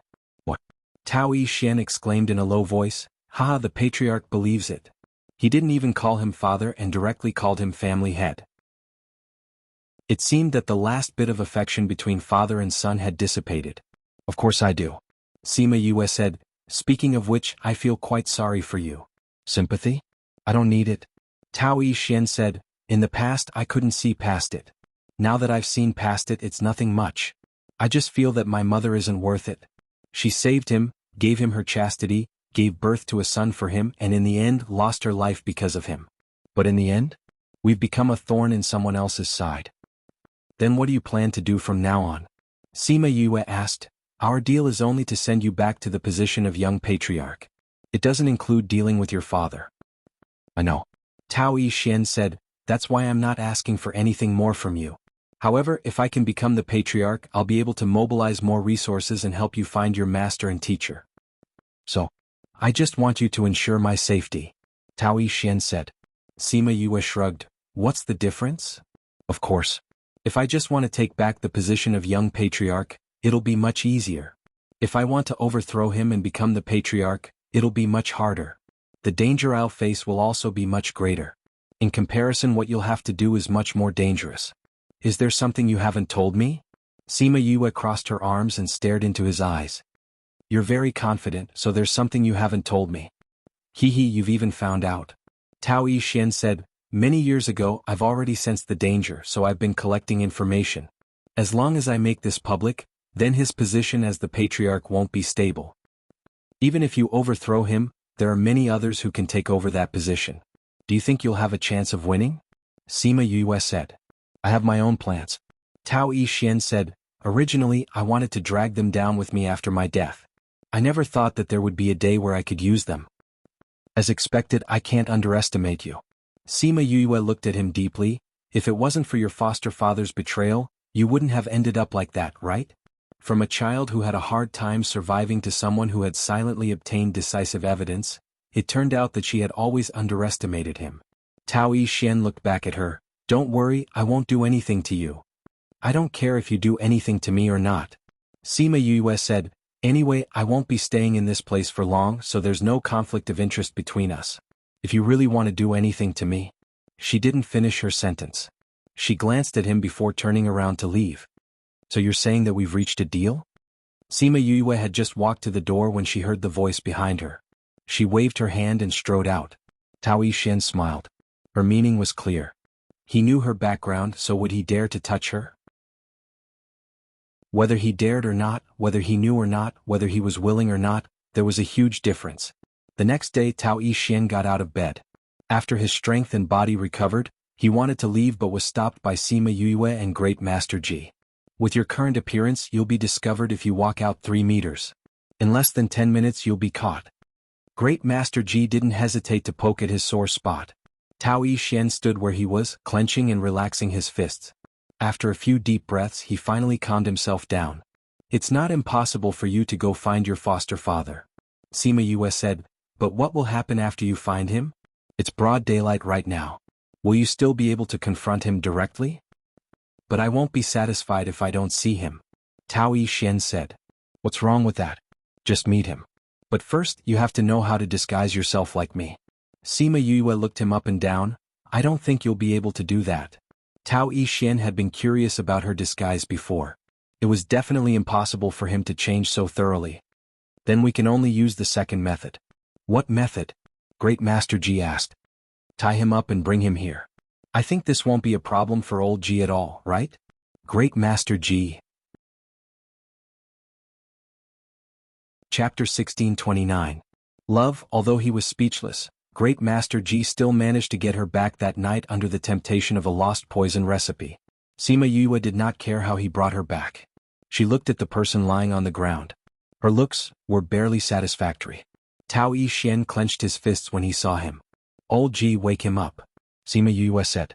Old Ji took out a small pill and fed it to him. Then he got up and the two of them left the room together, leaving Tao Yixian to face his adoptive father alone. Before he left, Sima Yue set up a barrier around him. She and Great Master Ji stood in the courtyard and couldn't hear the commotion inside.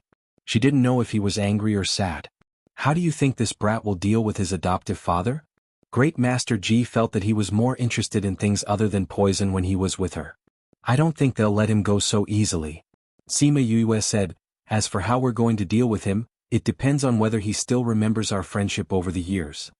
You really want to help him become the head of the family? Great Master Ji turned to look at her. What's the difference? Sima Yue smiled at Great Master Ji. It's the same thing anyway. These old bones of mine will probably never have a day of peace because of you. Great Master Ji said. Old Ji, if you have nowhere to go, you can go to Heartbreak Valley. There are a lot of poisonous creatures there, so you can do any research you want. Sima Yue said as she threw a token to him. It's very free inside. As long as you make a small oath before you enter that you will not do anything dangerous in the valley, you will be fine. What force is that? Great Master Ji held the token. I'm more familiar with it. Sima Yue explained the general situation of Paramount Valley to him.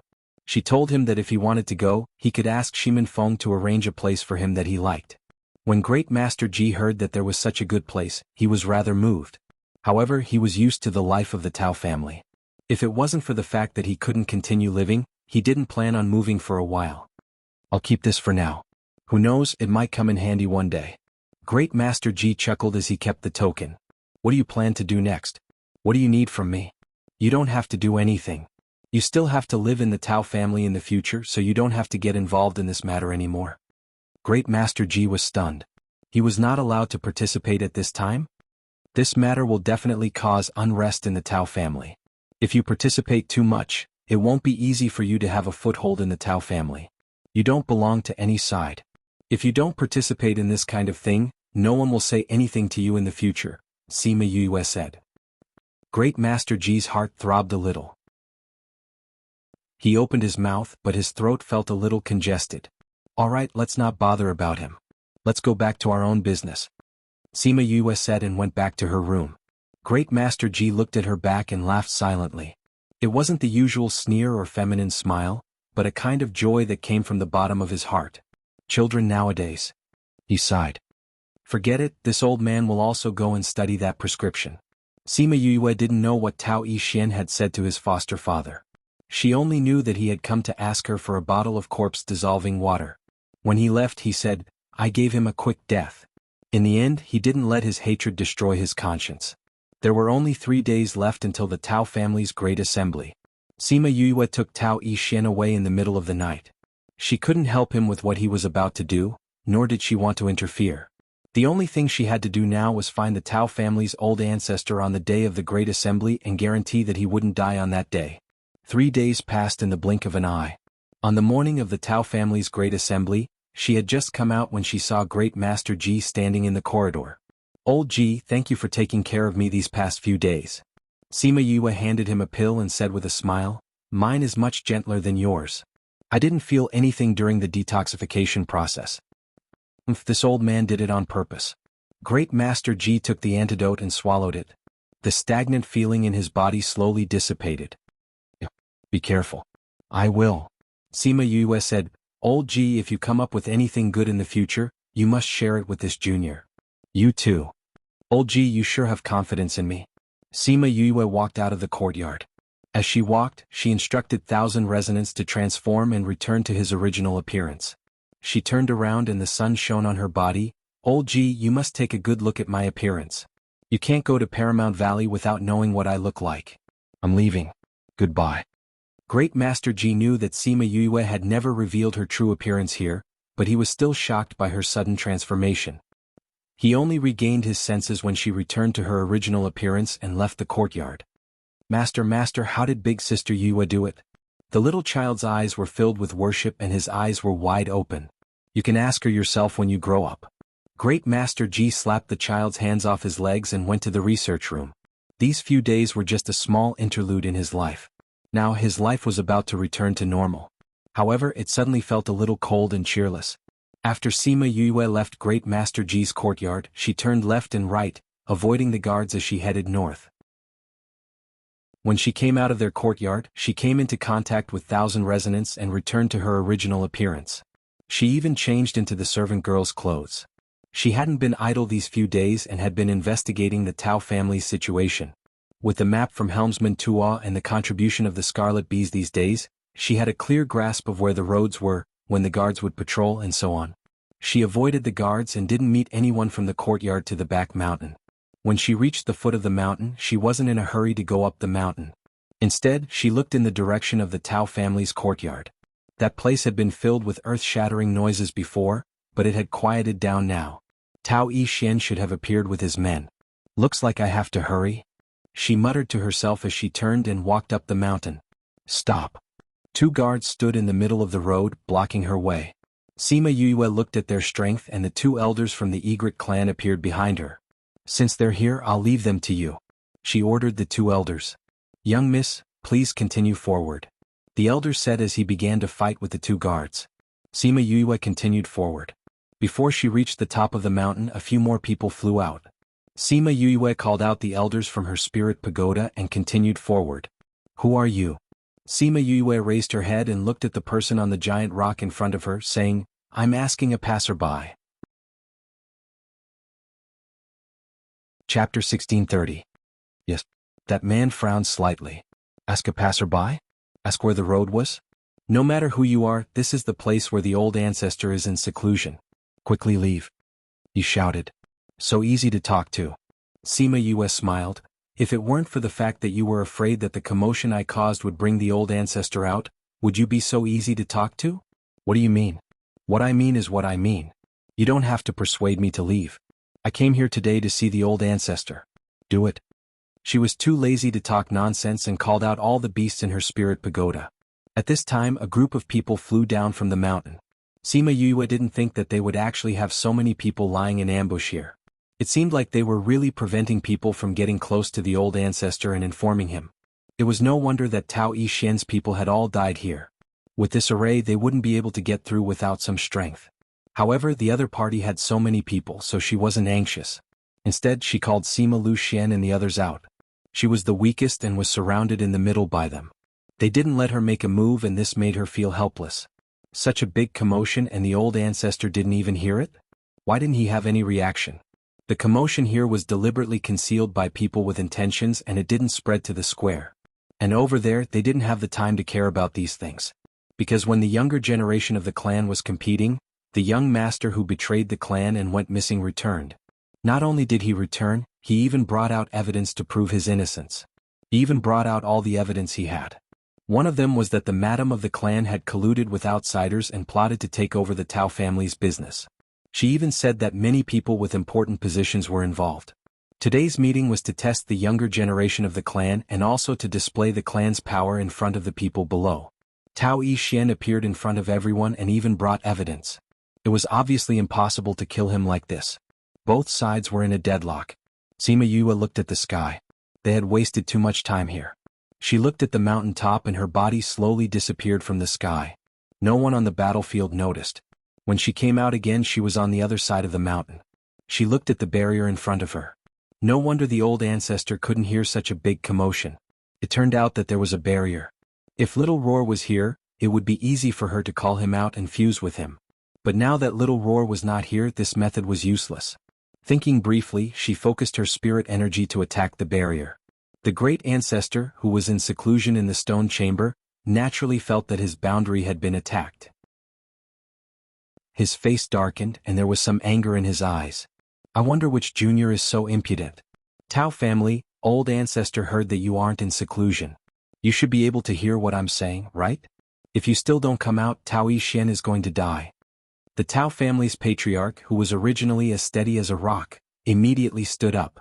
Sima Yue soon saw the stone room open and a tall and slender person walk out. Who are you? Old ancestor Tao asked. You don't need to know who I am for now.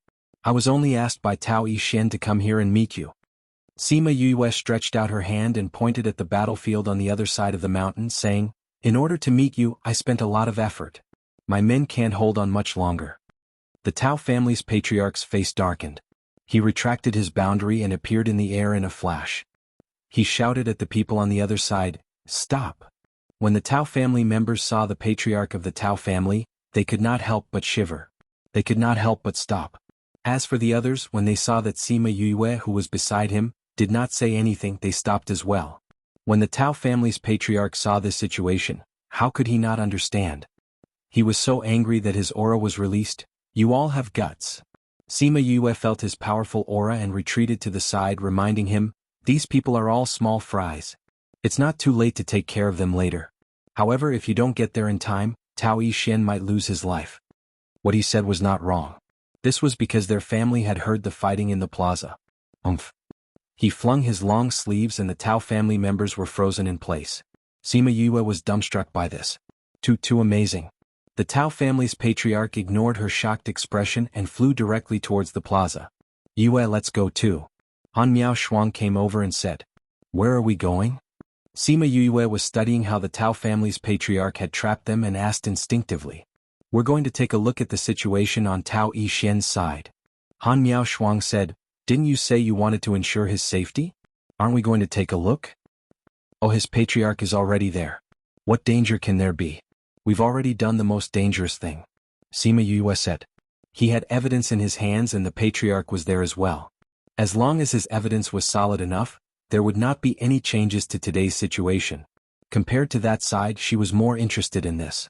Han Miao Shuang watched as she circled around those people and pulled her hand, saying, We can study these people after the matter is over. Let's go over there now. Sima Yue was dragged along by her and followed unwillingly. Before she left, she remembered to take back the beasts and the Egret clan elders. When they arrived at the plaza, the matter was already nearing its end. No matter how intense the battle was before, once the patriarch made a move, no one would be able to escape. Only with reason could the patriarch make a move. This was also the reason why Sima Yue called the Tao family's patriarch over for Tao Yixian. If he was unreasonable, what she would do today was not to invite him out, but to think of a way to not let him know about what happened today. Evil creature, what are you doing? She's your mother. Are you trying to kill them all? She's pregnant with your younger brother. Patriarch Tao's berating voice traveled far and they heard it before they even reached the plaza. Younger brother? I'm afraid Patriarch doesn't think that he's my younger brother, but your only son. Tao Yixian laughed coldly. What? You think I'm wrong? Evil creature. Patriarch Tao wanted to grab Tao Yixian but was stopped by the people beside him. Did I hit the nail on the head? Tao Yixian avoided him. I was poisoned by the 100 insects and 100 herbs poison and was being chased after. As my father, you didn't look for me and even destroyed the antidote for the 100 insects and 100 herbs poison.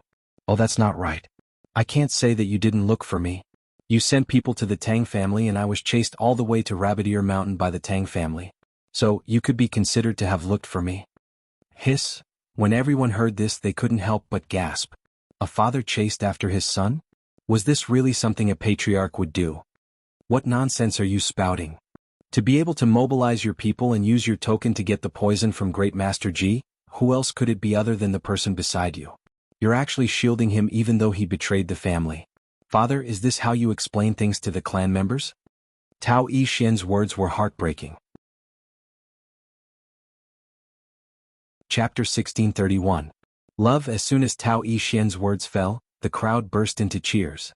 If it was just an ordinary crime, it would be fine if he wanted to cover up for her. This was a great crime of betrayal. How could they tolerate it? Sima Yue never thought that Tao Yixian would actually have such evidence. It looked like she had really underestimated him.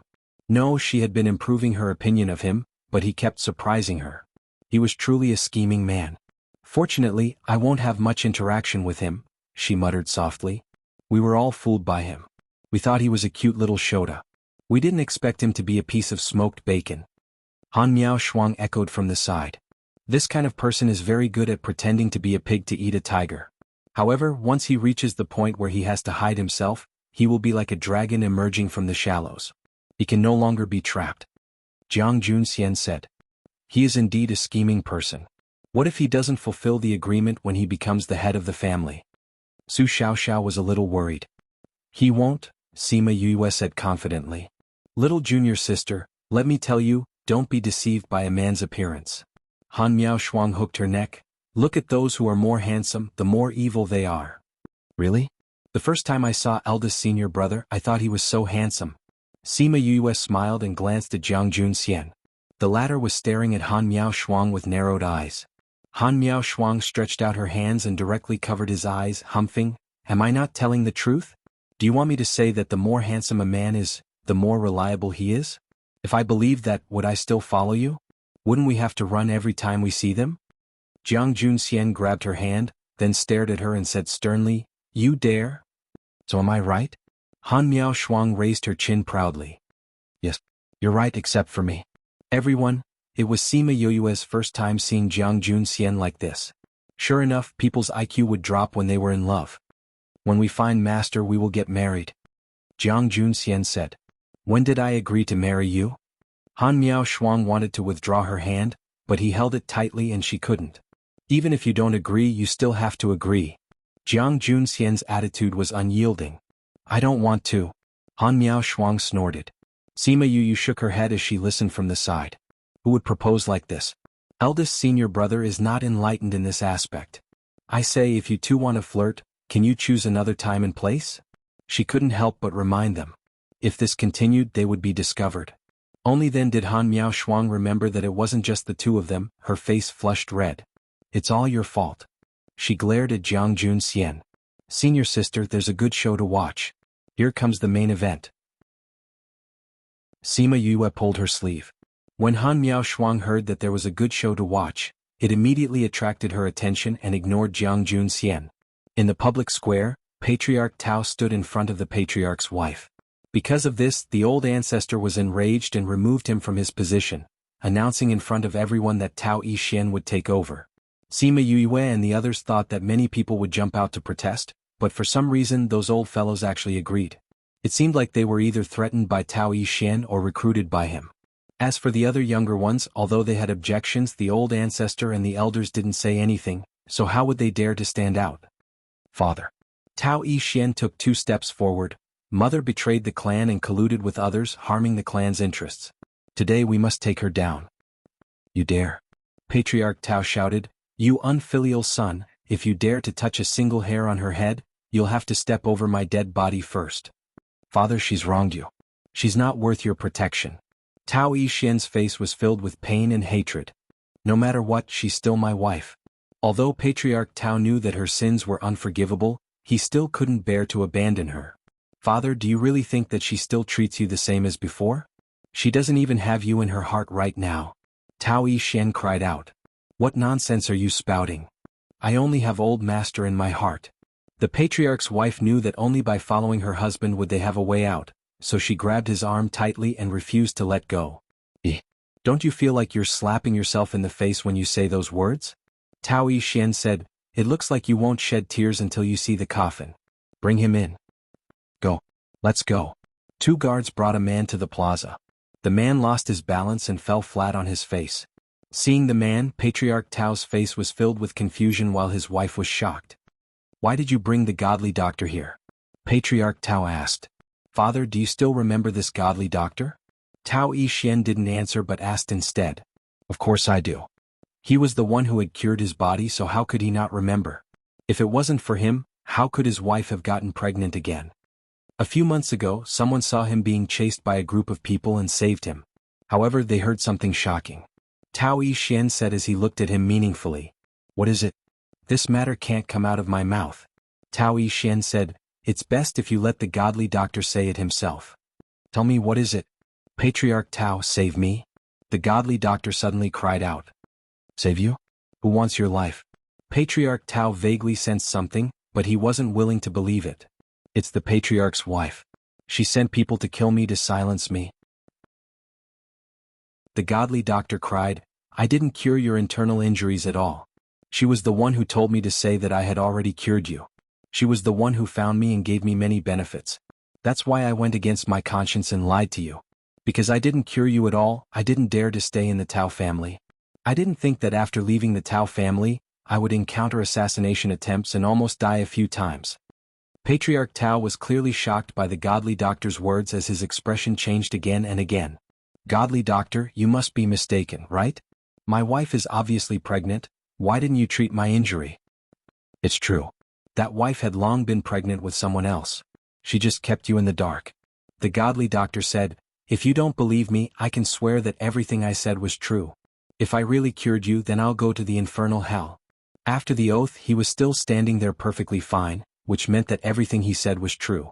Then that meant, everyone's gazes turned to Patriarch Tao and his wife. Tell me what's going on here.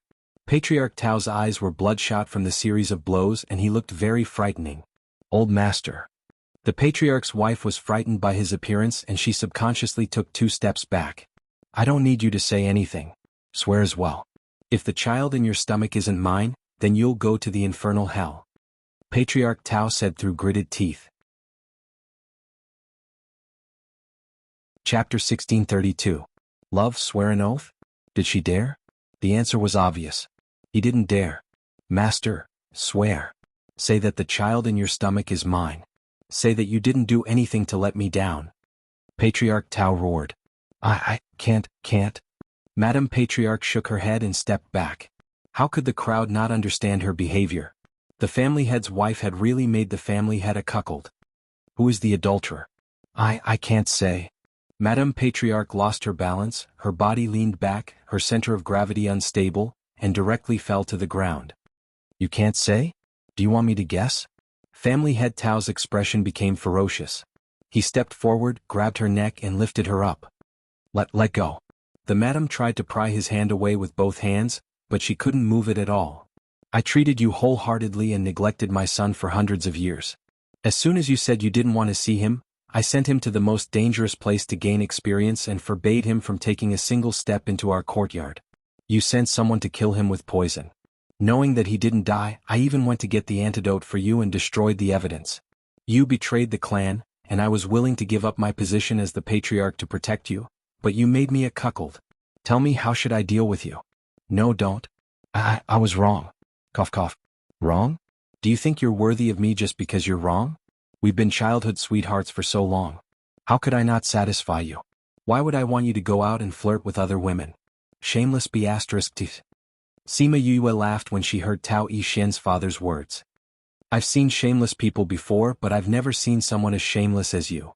A failed man will always put the blame on someone else, and even the things he does become dignified. Junior sister, what do you mean? Han Miao Shuang asked. Although Tao Yixuan's father didn't intend to kill Tao Yixuan in the beginning, when he found out that Tao Yixuan had been poisoned and escaped, not only did no one go to help him, he even went to Old Ji to ask for the antidote. Moreover, he even sent people to kill him, because he felt threatened by Tao Yixuan.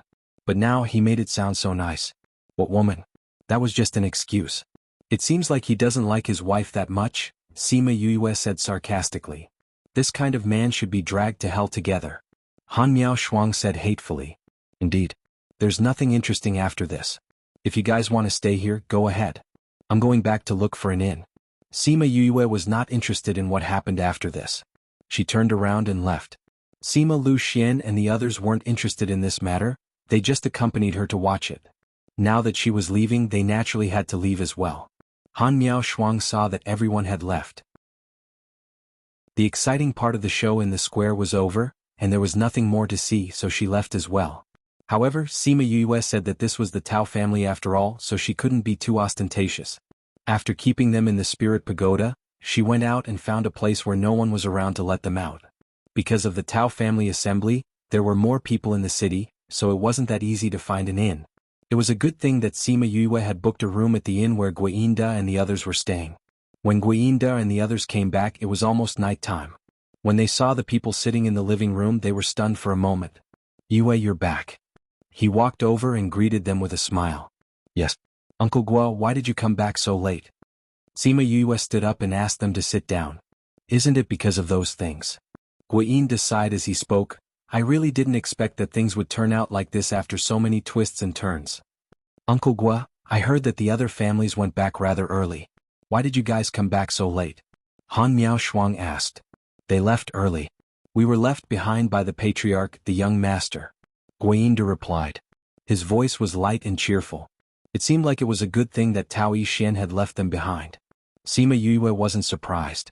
Tao Yixuan was in need of people now, and his relationship with the Guo family wasn't bad. After the incident at Rabbit Ear Mountain, he knew that the Guo family was on his side. How could he not put them in an important position? Then I have to congratulate you guys. In the future, the Guo family situation will definitely get better and better. Sima Yue said with a smile. Guinda laughed embarrassedly. Uncle Guo, what happened after that? At that time, we saw the previous family head wearing a green hat. What happened after that? Were they captured? Han Miao Shuang asked nosily. This. Guinda looked around and confirmed that there was no one around before saying, captured? Of course they captured them. Not only did they capture them, but they also captured the unconscious Second Master Tao. Second Master Tao? Why did they capture him? Of course it's that. You know what I mean. Sima Yue blinked and instantly understood. You're saying that Second Master Tao and his sister-in-law? Han Miao Shuang cried out in shock and quickly covered her mouth. It's good that you guys know about this. Why did you have to say it out loud? Guinda said embarrassedly. Sima Yue smiled. I really didn't expect that even a scum like Second Master Tao would have someone willing to be unfaithful to him. I wonder what Tao Yixuan's father's expression will be when he hears about this. But isn't Second Master Tao still unconscious? Did they capture him and lock him up?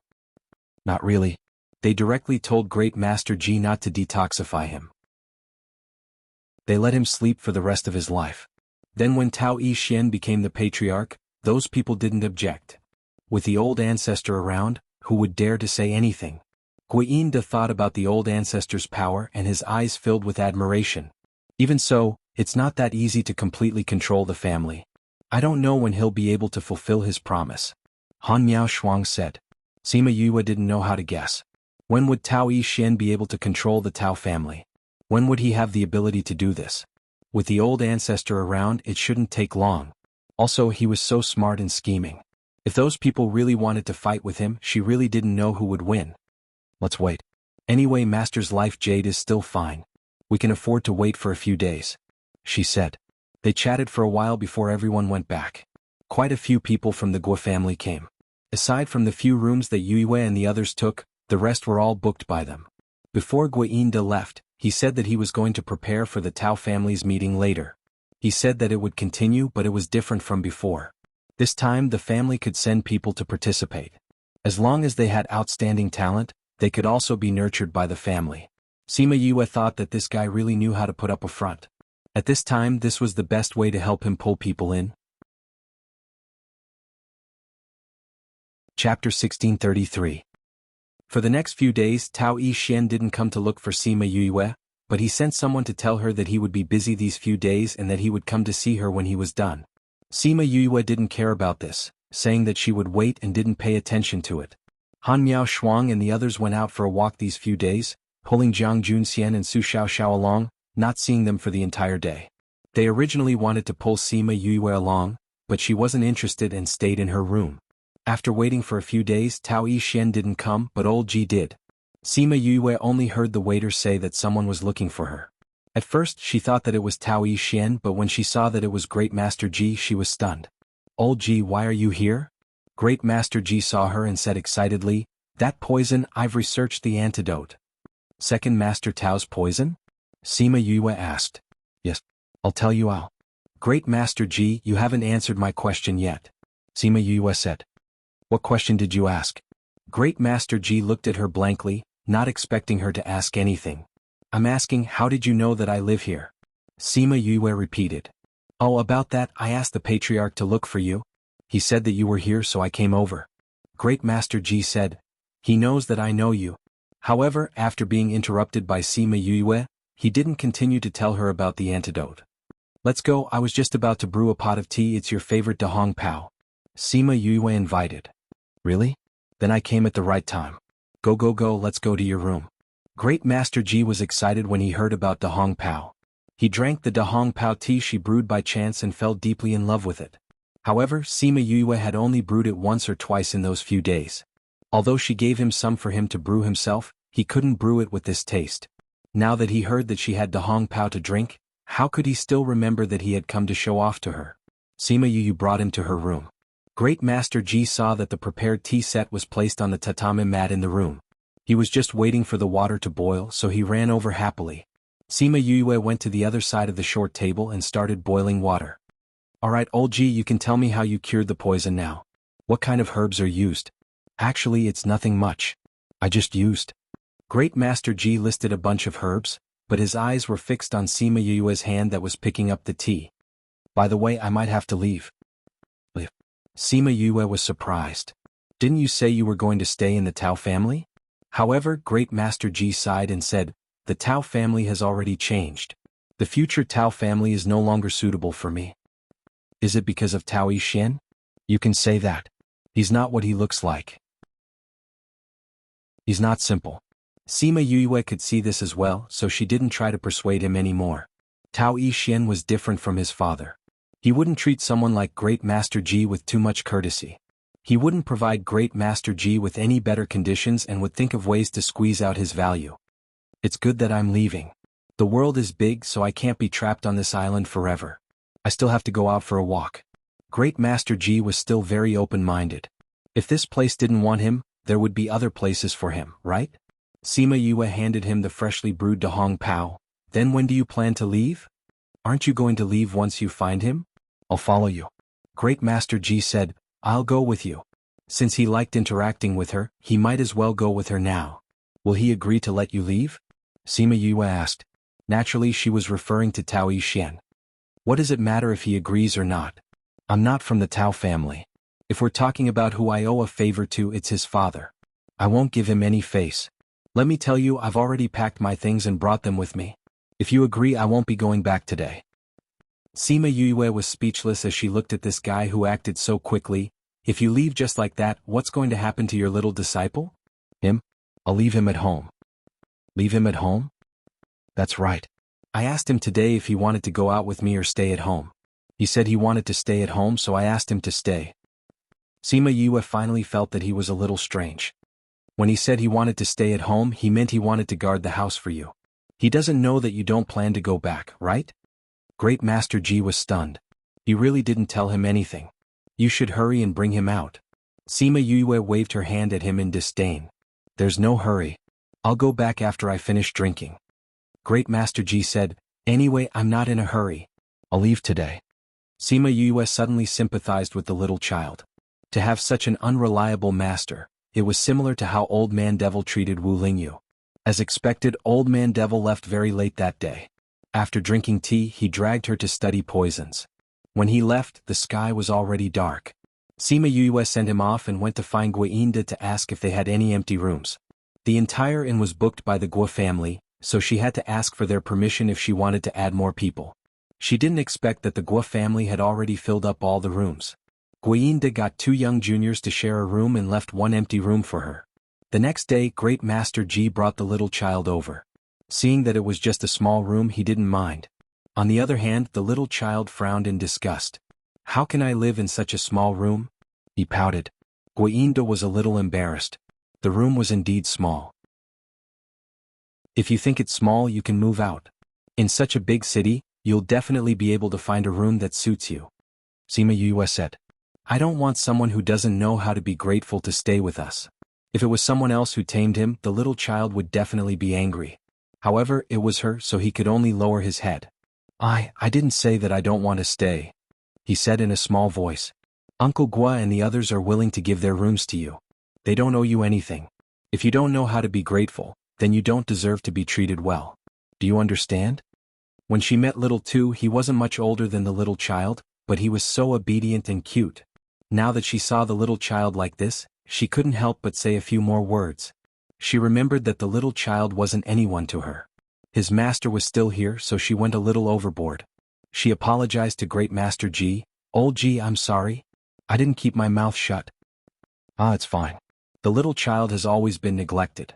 You didn't even care about him.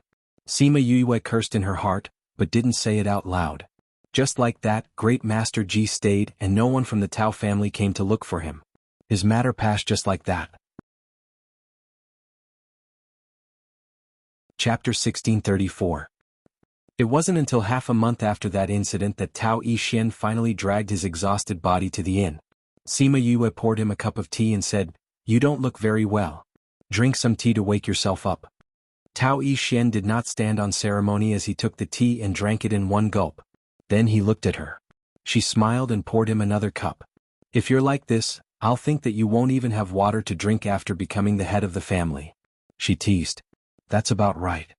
Tao Yixin said, I just wanted to sort things out quickly so I could come and see you. So you're saying that you've already started? Sima Yue thought about the ambiguity in his words and changed the topic. She did not really think that Tao Yixin was working so hard for her. You can say that. I've already grasped the general direction.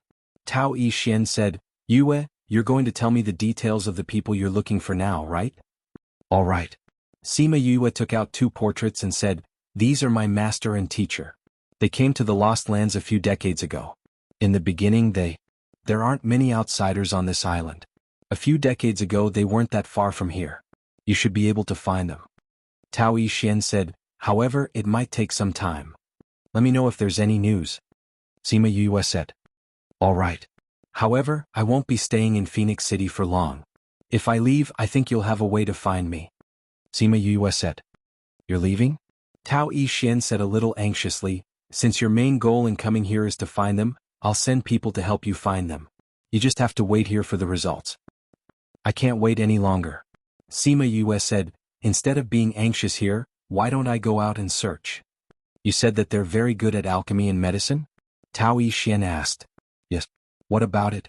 If that's really the case, they might be participating in the Crimson Pearl Convention. Crimson Pearl Convention? What's that? Sima Yue asked. It was a conference about medicinal herbs and alchemy. The people on this island are far too bored.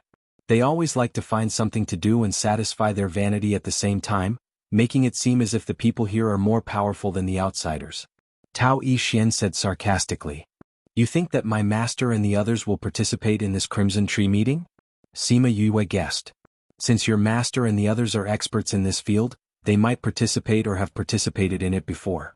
Participated in it before? I'm just guessing. If they had participated in it, they would have left behind some clues, and we might be able to start our investigation from there. Then I'll have to trouble you. Sima Yue said, "Where will the Crimson Bamboo meeting be held this year?" The Crimson Bamboo meeting is always held in the 4 major cities. This year, it's White Tiger City's turn. White Tiger City. Sima Yue remembered that it was not easy to enter the city and said, "Is it impossible to enter White Tiger City now? Those with invitations are welcome." Then can you help me get an invitation? Sure. Outsiders were invited by their families to participate in this event. Regardless of their strength or status, they could invite those who were qualified to participate. The Tao family was one of the top families in Vermilion Bird City, so they naturally had this qualification. Thank you. Sima Yue said gratefully. This is what we agreed on, so there's no need to thank me. Tao Xian said, I need a bit of time, so I'll give it to you tomorrow. There's still some time before the Crimson Pearl meeting, so there's still time. Also, I'll send people over to investigate first. Since there's a starting point, it should be much easier to investigate. Once there's news, I'll let you know. All right. Tao Xian did not sit for long before leaving. Right now he had too many things to do.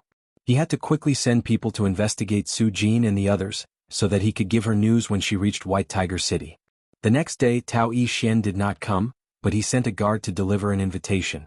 Sima Yue looked at the vermilion bird drawn on the invitation and thought of Qi Yan. If they knew that she really had a vermilion bird, what kind of expression would they have?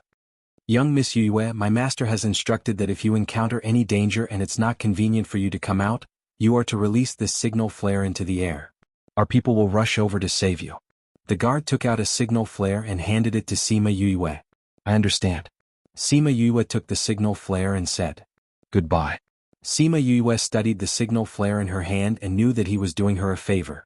He knew that she had so many people but she might not be able to use them. However, since he was doing her a favor, whether she used it or not was her own business. Since they had already received the invitation, they did not stay here any longer and went to find Guinda and the others to say goodbye. The other small families had already left, but the Guo family was still busy here. She could already see the signs of their rise. You're leaving already? Guinda did not think that they would leave so soon.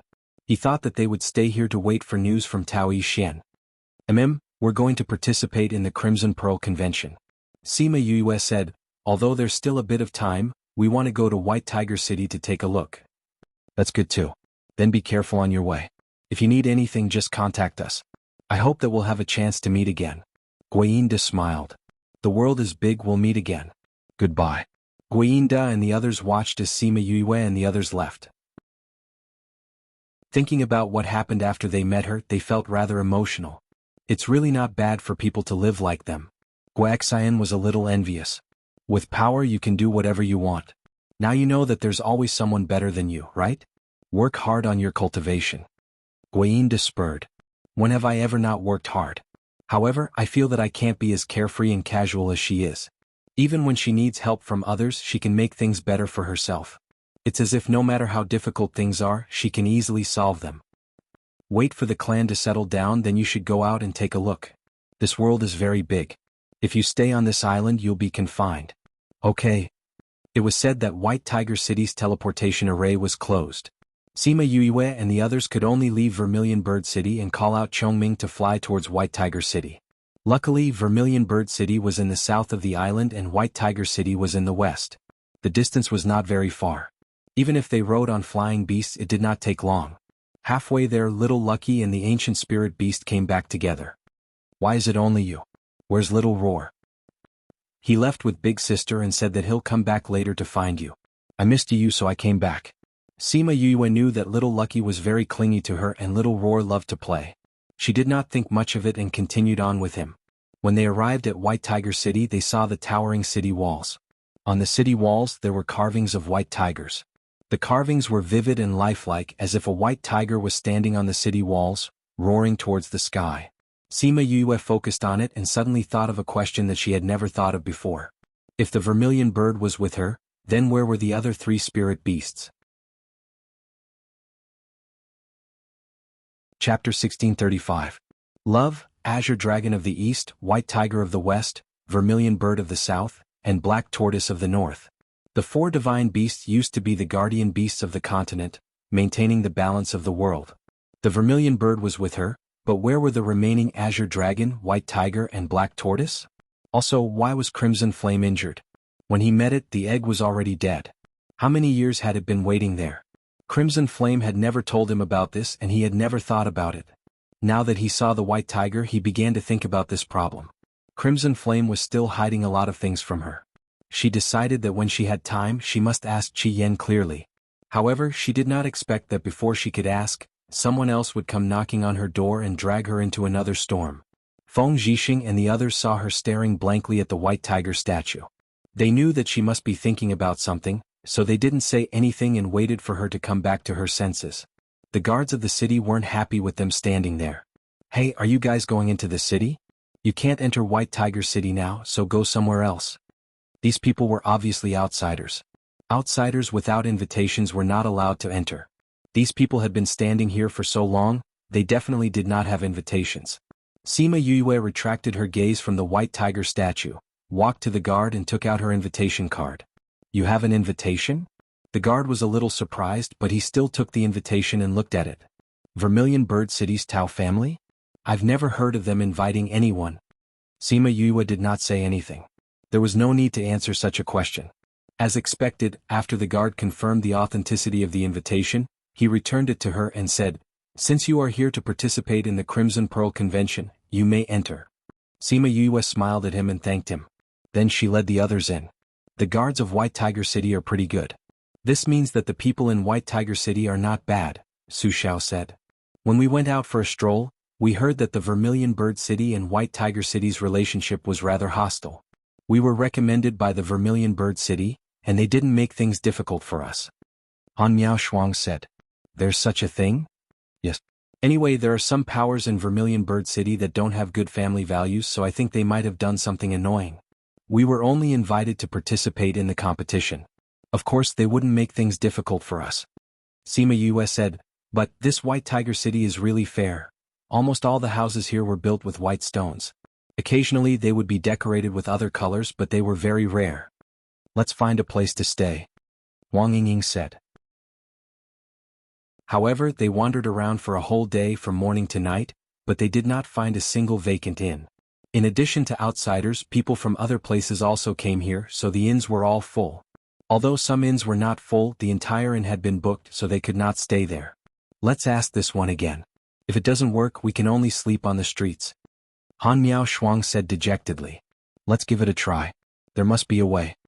Sima Yue did not expect the inn to be so popular. They entered the inn and saw the shopkeeper behind the counter. Before they could speak, they heard the shopkeeper say, I'm sorry, dear guests. Our inn has been booked. Booked again? This result was not unexpected. Sai, looks like we really have to sleep on the streets today. Sleeping on the streets, this is the first time in my life. These people could be considered to have lived a life of luxury.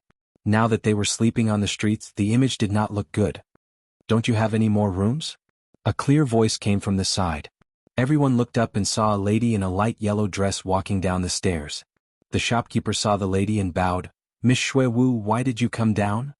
I'm missing a medicinal ingredient, so I want to take a look at the medicinal ingredient store. Mo Shui Wu replied, then looked at Han Miao Shuang and said, You said you were going to sleep on the streets.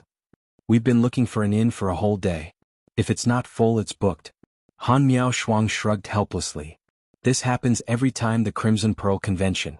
Didn't you book an inn in advance? Mo Shui Wu felt that she was being rude after speaking. Sorry, I didn't notice that you were outsiders. Did you just come to the island? Yes. No wonder you're not familiar with this. Mo Shui Wu smiled. At this time, I'm afraid there aren't any more inns in the entire White Tiger City. Sima Yue and the others looked at each other. As expected, this was the result. How about this, shopkeeper? We seem to have a few rooms left. Let them stay. Mo Shui Wu said. As long as Miss Shui Wu agrees, then there's no problem. However, there aren't enough rooms. You may have to squeeze in. Some people want 2 people to a room. The shopkeeper said. That's no problem. Compared to sleeping on the streets, this is nothing. Su Xiao said. Then we'll have to thank Miss Shui Wu. They were really grateful to this lady. I'm called Mo Shui Wu. You can call me Shui Wu. Mo Shui Wu smiled. You can stay first. Since you're all here to participate in the Crimson Pearl Convention, I'll definitely look for you to discuss later. I'm going to buy a medicinal ingredient, so I'll leave first." After speaking, she smiled at everyone and walked past them out of the inn. "Shopkeeper, who was that young lady just now? She's so nice." Han Miao Shuang asked. "That's Azure Dragon City's Mo clan's eldest Miss Mo Shui Wu. The Mo clan is a kind-hearted clan. Our inn was booked by the Mo clan." The shopkeeper said, "Now that Miss Shui Wu has agreed, follow me. I'll arrange rooms for you." A kind-hearted clan? The shopkeeper's choice of words was a little subtle. However, this Mo Shui Wu was really kind-hearted. "The rest of the Mo clan are staying upstairs.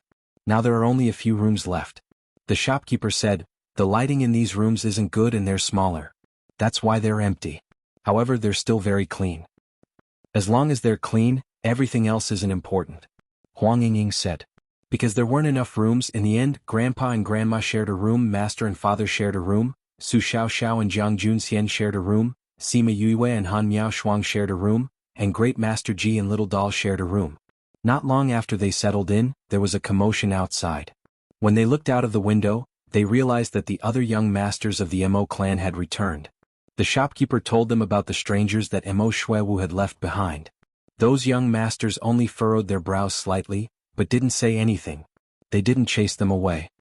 Looks like the shopkeeper was right. The people of the Mo clan are kind-hearted. Han Miao Shuang said as she closed the window. "With absolute power, we're not afraid of encountering thieves," Sima Yue said with a smile. Chapter 1636. Yes. Han Miao Shuang thought about it and agreed. If they didn't have power and did good things casually, they might bring disaster to themselves. However, if they had power, even if they accidentally met someone bad, it wouldn't bring any danger. The other members of the Mo family didn't say anything when they heard this. "When we meet them, we have to thank them," Sima Yue said. Although it wasn't that they couldn't stay in the inn, they could stay in the little realm if they couldn't find a place. However, they were kind enough to let them stay here. They should still thank them. Sima Lu Xian and the others knew more about this, so they went to thank the Mo family when they heard the commotion. After Sima Yue knew that they went, she didn't bother about this matter. There were 2 generations of people above her, so it wasn't her turn to deal with this matter. However, although they asked them to stay, the other party didn't pay much attention to them. After that, everyone did what they were supposed to do. Sima Yue didn't even see the Mo family's young master. However, during this period of time, Sima Yue figured out the Crimson Pearl Convention. The Crimson Pearl Convention was divided into 3 parts. One was the alchemy competition, one was medical skills, and the last one was poison skills. Sima Yue didn't expect them to include poison skills. She didn't look at it differently like the people outside. There was still more than a month before the convention began, so Sima Yue wasn't anxious. She wandered outside with Han Miao Shuang and the others all day long, wanting to see if she could find any news about Su Jin and the others. She originally thought that the previous 2 Crimson Pearl conventions weren't held here, so she might not get any news about Su Jin. She didn't expect it to give her such a surprise. "Do you know Su Jin and Gulang? The 2 people who got first place in the Crimson Pearl Convention in Black Tortoise." "How could I not know? I heard that the 2 of them are very powerful. They even beat the people on our island. This kind of hothead, how can they win in this kind of place?" In the end, they offended the Wu family for nothing. The Wu family originally thought that they would get first place, but they didn't expect them to get it in the end. 2 outsiders, TSK. No way? It was said that the Wu clan had sought them out and wanted them to stay as guest elders, but in the end, didn't they refuse and leave? It seems that the Wu family didn't do anything to them. He really left? Could it be a smokescreen? Could he have gone to the Black Tortoise's Hao family? Why do you say that? I heard that the Hao clan's alchemy and medical skills have improved a lot over the years. It's quite the style of those 2. It can't be? The Hao family was the largest family in Black Tortoise City. Why would they invite 2 outsiders? Besides, if that's the case, why hasn't anyone else heard anything about it? That's true. In the private room, Sima Yue and the other 3 looked at each other and memorized the names of the Wu family and the Hao family. As for the people outside, they no longer talked about Su Jin and the others, but instead talked about other matters related to the Crimson Pearl Convention. Sima Yue and the others stayed in the tea house until the people outside left. They didn't get any useful information, so they had to go back. That night, Sima Yue also received a message from Tao Yi Xian. Sima Yu felt that there was movement outside her room and chased after it. After a few turns, she finally saw a person who was completely covered in night clothes. Young Miss Yue. The person cupped his hands towards Sima Yue. You're one of Tao Yixian's people? She asked. Yes. Young master sent me to deliver something to young Miss Yue. The black-clothed person replied. Deliver what? The black-clothed person didn't reply, but took out a letter and threw it at her. Sima Yue caught it, but the person took the chance to slip away. Before he left, he reminded her to be careful of a tail. Sima Yue was startled. She was sure that there was no one following her on the way here. How could there be a tail? However, when she turned around, she did see a young master dressed in white in the distance. Sima Yue knew this person. He was a young master of the Mo family. Both parties' eyes met, but there was no awkwardness at all. Sima Yue walked over and bowed to the young master of the Mo family, saying, Young Master Mo, why have you come? I heard some movement and thought that something had happened, so I came over to take a look. Young Master Mo said. Young Miss Sima has a good relationship with the Tao family? Sima Yue knew why he would ask this. It was probably because they were left behind by the young miss of the Mo family. He was afraid that they would use Mo Shui Wu's kindness to harm them.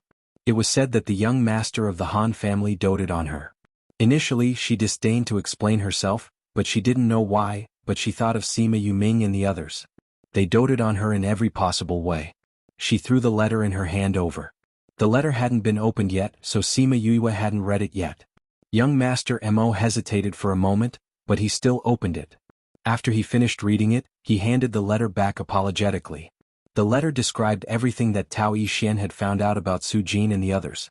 There wasn't anything else that he had guessed. I'm so sorry. He apologized for reading her letter, as well as for his suspicions towards her. Sima Yue took the letter. She wasn't angry and smiled. Young Miss Shui Wu has a few good brothers. I have a few good brothers as well, so I can understand young Master Mo's feelings and thoughts. When she said this, the relationship between the two of them became much closer. They agreed to go back together. You came to the Lost Island to look for master and teacher? Mo Shuiyang asked. That's right. Sima Yue nodded. They took first place in the Crimson Pearl Convention for Alchemy and Medicine. Does young Master Mo know about them? Su Jin and Gulang? Mo Shuiyang was a little surprised. The letter just now only mentioned your master and teacher, so it didn't mention their names. That's right. You know about them as well? Sima Yue looked at him with hope in her eyes. If he knew anything, he might be able to give her some clues. However, he shook his head. I didn't participate the last time. I only heard of their names. I see. Sima Yue felt a little disappointed. It seemed like she had to start investigating from the news that she got today. However, I saw that the letter mentioned the Hao clan. If you meet them one day, you must be careful. Mo Shuiyang said. What? The Hao clan is the biggest clan in Black Tortoise City, but their way of doing things is not flattering. They are very strong, so you should be careful. Mo Shuiyang reminded her. I know. Thank you for your reminder. If we really meet, I will be careful. Sima Yue nodded. They returned to the inn together and happened to meet Sima Lu Xian and the others who were preparing to look for them. Yue, are you okay? Although Sima Lu Xian was asking Sima Yue, his eyes were looking at Mo Shuiyang.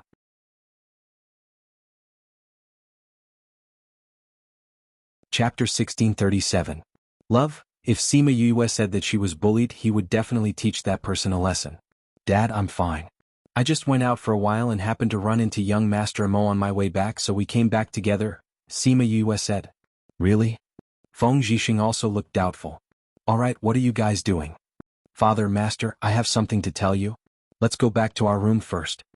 After Sima Yue finished speaking, she nodded apologetically at Mo Shuiyang and pulled them away. Seeing her like this, Mo Shuiyang smiled. This appearance was really similar to Shui Wu in front of them. It seemed that she was also someone who was doted on by everyone. Only such a person would act coquettishly in front of her elders and have such a happy smile on her face. Sima Yue pulled the two of them back to the room and called the others over as well. Then she took out the letter that Tao Yixian had given her and showed it to everyone. The letter said that Su Jin and the others obtained first place back then and were invited to the Wu family as guests. However, on that day they had truly left. However, they had disappeared without a trace. Tao Yixian guessed that it was very likely that the Hao family had taken a fancy to them and had captured them to be imprisoned. If it's true, then the Hao clan is going too far. Thinking about how people like Su Jin and the others were imprisoned by a force and could only move around in a very small place, Han Miao Shuang and the others were furious. Sima Yue looked at the letter and felt that something was wrong. She took out a basin and poured water into it. Soon, a page appeared on the back of the letter. The Hao family has strong roots and is ruthless in their actions. In the past they have imprisoned many people. Therefore your master and the others are most likely imprisoned. What the Hao clan did was dishonorable, so once they were imprisoned, it was impossible for them to come out on their own. If he wanted to save them, he would have to go deep inside to rescue them. Also, I found out where they're keeping those people captive. Behind it were some simple maps. In that case, we have to think of a way to enter the Hao family. If Master and the rest are really trapped inside, we can only break through from the inside. Sima Yue said. However, it won't be easy to enter the Hao clan. Otherwise Tao Yixian wouldn't have reminded us that it was us. Wang Yingying said. It's actually very easy, Sima Yue said. What do you mean? Just as Han Miao Shuang asked, she suddenly thought of something and her eyes widened. You want to use the same method to enter? It says that the Hao family is very interested in those geniuses. If we can attract their attention, it will naturally be easy. Sima Yue said, so, no matter who it is, someone has to get first place in this competition. You don't have to worry about that. I know your medical skills. Who can compare to you? You can definitely get first place. As for alchemy, we will do our best. If you can get first place, we can help you when we go in. If we can't get it, we'll go to the Spirit Pagoda with you. Jiang Junxian said. Yes, let's do it. Sima Yue nodded. For the rest of the time, they did not go out again, and continued to study the Crimson Pearl Association. Later on, Tao Yixian sent another message. He was more certain and more detailed than the last time. After Sima Yue saw the message, she silently stared at the tea on the table for a long time. A few days later, the Crimson Pearl Association officially began. Sima Yue and the Mo family went to the competition venue. She never thought that she would actually see a familiar face here. When Eastern Lily saw Sima Yue, she was first stunned, then her eyes were filled with uncontrollable hatred and killing intent. She wanted to kill her. Sima Yue did not know what this young miss went through, to the point that she did not even bother to hide the killing intent in her eyes. Could it be that she forgot that she was the one who saved her from Supreme Fifth Spirit Senior? She sighed in her heart. Back then she knew that she saved an ingrate. Now that she thought about it, she was right. And beside her was another person she did not want to see, Northern Du Hao. When Northern Du Hao saw Xiaoxi, who was hanging on Sima Yue, his eyes narrowed. His gaze was complicated. That day he had almost died at the hands of Supreme Fifth Spirit Senior. If he had not taken advantage of the time when Supreme Fifth Spirit Senior was distracted and used a secret technique to tear open space and bring him away, he would not have the chance to stand here and look at this fellow who looked exactly like Supreme Fifth Spirit Senior. When Sima Yue saw the two of them whispering to each other, she was a little surprised. Why were the two of them together? Weren't the two of them on bad terms? Could it be that something big had happened in this short period of time? She did not seem to have heard any news. What she did not know was that although it was a small matter in her eyes, it was a big matter in the eyes of others. Of course, if she knew that Eastern Lily had been rejected by Xian Qiuhe when she confessed to him, and that Eastern Lily had guessed that the person he liked was her, she would only laugh. Some people, even if they did not do anything, their existence would be an eyesore to others. I heard that the two of them are already engaged. Northern Du clan and Eastern Lai clan are finally connected by marriage. Mo Shuewu said when she saw her sizing up the two of them. Engaged? When Sima Yue heard this news, she was even more surprised. Didn't Eastern Lily like Xian Qiuhe to no end? Why would she be engaged to Northern Du Hao? That's right. Mo Shuewu nodded. She looked at Eastern Lily with disdain. Let me tell you, the people from the hidden clans are not good people. That girl said that she liked Xian Qiuhe, but Xian Qiuhe rejected her. In a blink of an eye, she went into the arms of another man. Rejected? When did this happen? Not long ago. Mo Shuewu said, why, do you know them? I guess so. Then you have to be careful. I see that the way they look at you is not right. Mo Shuewu reminded her softly. Little junior sister, I told you. This kind of person should not be saved. You saved her, but she still wants to kill you. Why did you save her? Han Miao Shuang hated Eastern Lily. Mo Shuewu looked at Sima Yue in surprise. You saved her before? Initially, I didn't want to save her. But on account of Xian Qiuhe, I took her with me. After Sima Yue finished speaking, She briefly explained what happened in the ancient mines. Tiske, even like this girl still wants to kill you. She really is. Mo Shuewu shook her head. She did not have a good impression of Eastern Lai Li. You know those hidden clans? This time, it was Sima Yoyue's turn to ask her. The hidden clans have always been in contact with the Lost Lands, so I know them. But I never liked this girl. I didn't expect her to be such a person who bites the hand that feeds her. Mo Shuewu looked down on Eastern Lai Li even more. Chapter 1638. Love, Sima Yue and Mo Shuewu chatted for a while before shifting their attention. Although they knew each other, there was no need to waste time on them. However, she still had some thoughts in her heart. She even released a few scarlet bees to follow them carefully. After all, the killing intent in her eyes was so obvious. What a narrow-minded woman. Alas, it's really only vile people and women that are hard to deal with.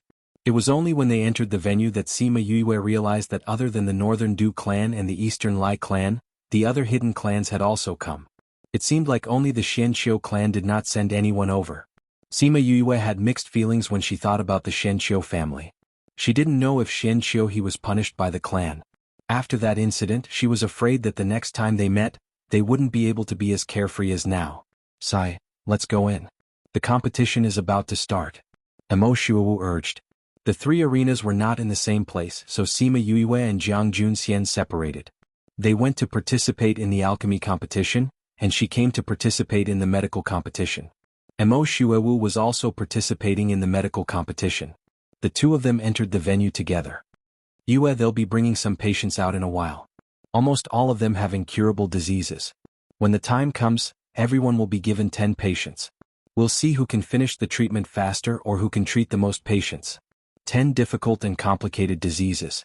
This was considered fair. It was impossible for someone to be so lucky as to draw 10 handy items. Of course, it was impossible for them to keep treating the patient, so there was a time limit of 10 days. During these 10 days they had to stay here with the patient. Or if all 10 of them were cured, they could also leave early. Sima Yue and Mo Shuewu went to the registration area together. The registration was already done there. Seeing them go over, she told them to wait at the side. When everyone arrived, she took out a bamboo tube for everyone to draw lots. There was a corresponding number on the stick. Every doctor took the stick and went to the place where the patient was picked up. Those patients had already been divided into groups. Then the supervisor took the doctor's lot and looked at the numbers on it. He assigned the corresponding patients to them and asked them to bring them to the prepared rooms. Sima Yue drew number 14, while Mo Shuewu drew number 49. The two of them were rather far apart from each other because the rooms they were going to see the patients were also corresponding to this room. Yue, I know you're amazing. They didn't have a chance to spar before, so this could be considered an opportunity to compete. Good luck.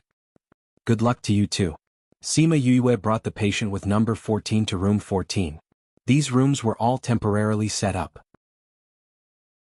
There were no doors, so the people outside could see the situation inside like the back of their hand. Sima Yue asked each of them to choose a bed to lie down on.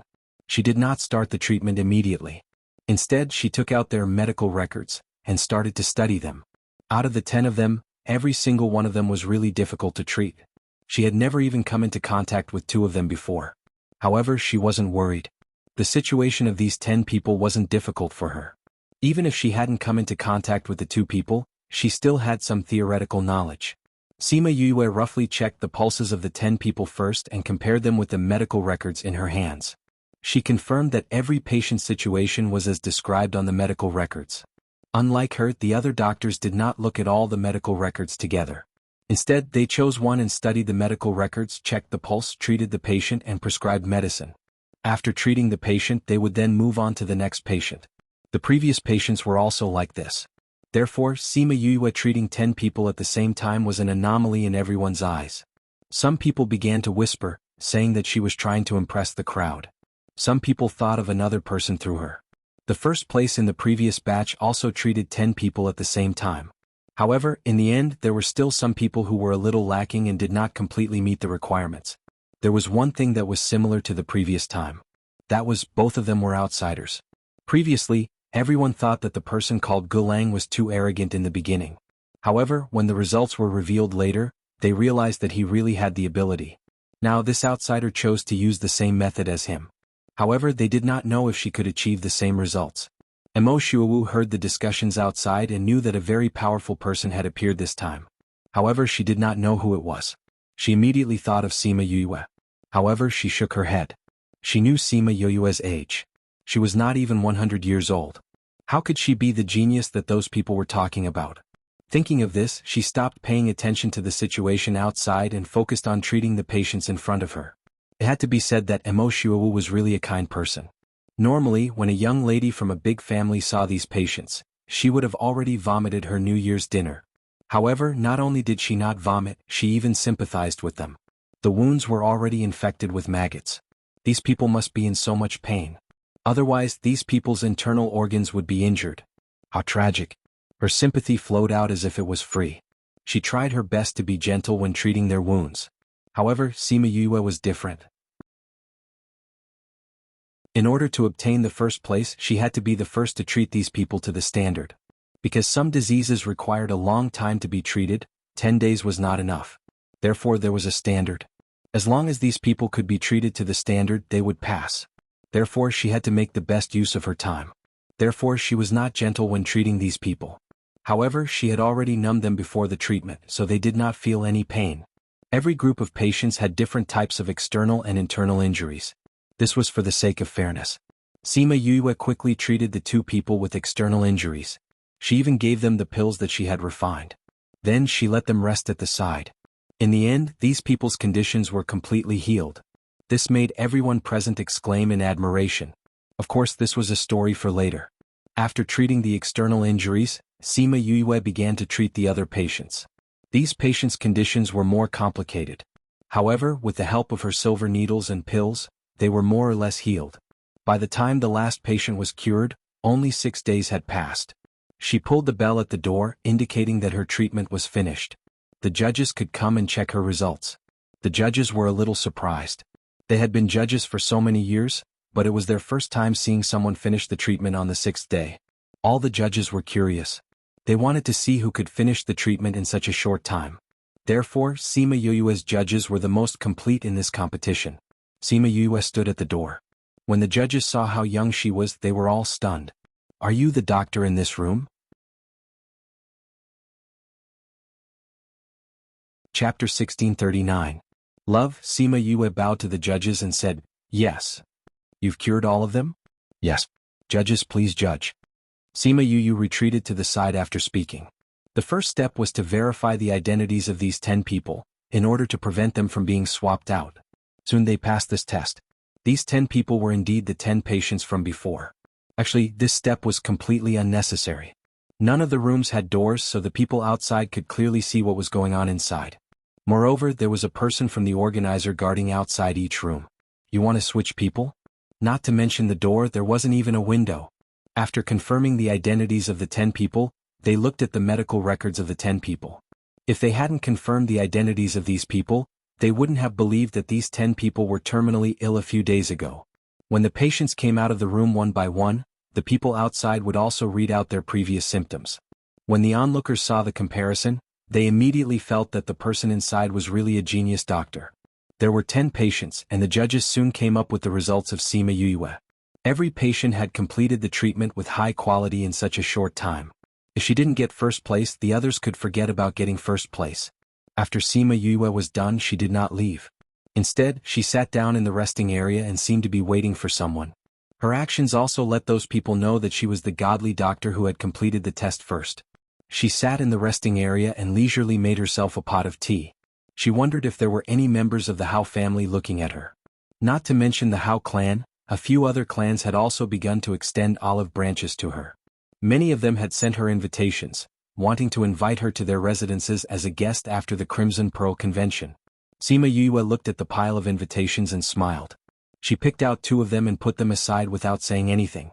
When Emo Shuawu came out 2 days later, her invitation card was already half the height of a person.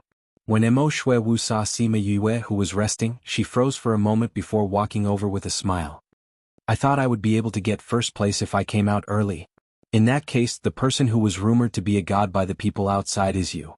Emo Shuawu smiled and said, "Why are you still here? Didn't we agree that whoever came out first would wait for the other to leave together? How can I go back on my word?" Sima Yue kept the invitations into her space ring. Mo Shuewu recalled their previous conversation. They had indeed agreed to leave together. However, she thought that she would wait for her when she came out, but she didn't expect that she would come out first. Let's go. Let's go back to the inn. I think the news of you being a genius doctor must have spread outside. Mo Shuewu pulled her away from the doctor's passage. However, when they reached the exit, Sima Yue pulled Mo Shuewu back. We can't go out like this. She met Mo Shuewu's puzzled gaze and smiled. Listen. When Mo Shuewu heard this, she heard the clamor outside.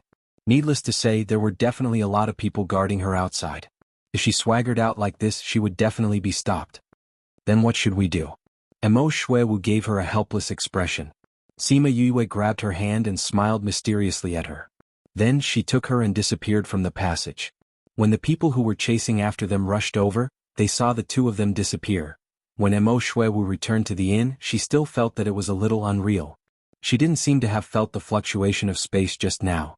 She looked at Sima Yue in shock, secretly thinking how powerful her space ability was. Sima Yue let go of her hand and smiled. It's much quieter now. However, they should be waiting for us outside the venue. Mo Shuewu said. Sima Yue remembered that the time for alchemy and poison skills was not as long as the medical skills, so they had already come out. They were just waiting for the medical skills to end, and this Crimson Pearl convention would come to an end.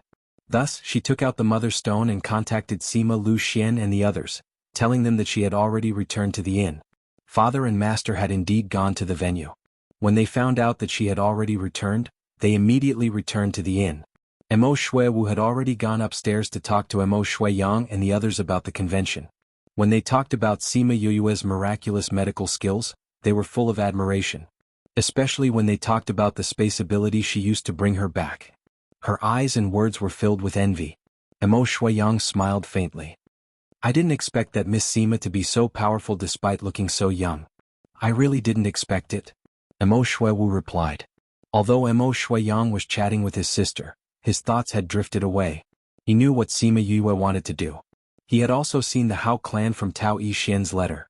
Later on, he had sent people to investigate the matter of the previous champion. From the information he had gathered, he guessed that Su Jin and the others were most likely imprisoned in the Hao clan. Generally speaking, outsiders wouldn't fight for first place in the Crimson Pearl convention because it would embarrass the people on the island. But this time and the previous time were a little special. He couldn't guess why Su Jin and the others got first place, but he could guess what Sima Yue's goal was. She definitely wanted to enter the Hao clan.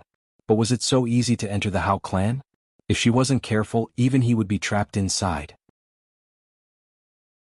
However, she had no choice but to do this. However, from this period of contact, he realized that Sima Yue was an extremely confident person. She definitely wouldn't do anything dangerous to put herself in a desperate situation. He was a little curious about her trump card. What made her so confident that she could leave the Hao clan safely? Thinking of this, his interest in Sima Yue was much stronger than he thought. After Sima Lu Xian and the others returned to the inn, they went straight to Sima Yue's room and told her some of the rumors that were circulating outside. Jiang Junxian and the others didn't get first place in the alchemy competition, so they could only wait together in their spirit bodies. But what surprised her was that Eastern Lai Li was first in the alchemy competition, and Northern Du Hao was first in the poison technique. Sima Yue knew that Eastern Lai Li was very good at alchemy, so she wasn't surprised that she got first place. What surprised her was that Northern Du Hao was actually a poison expert.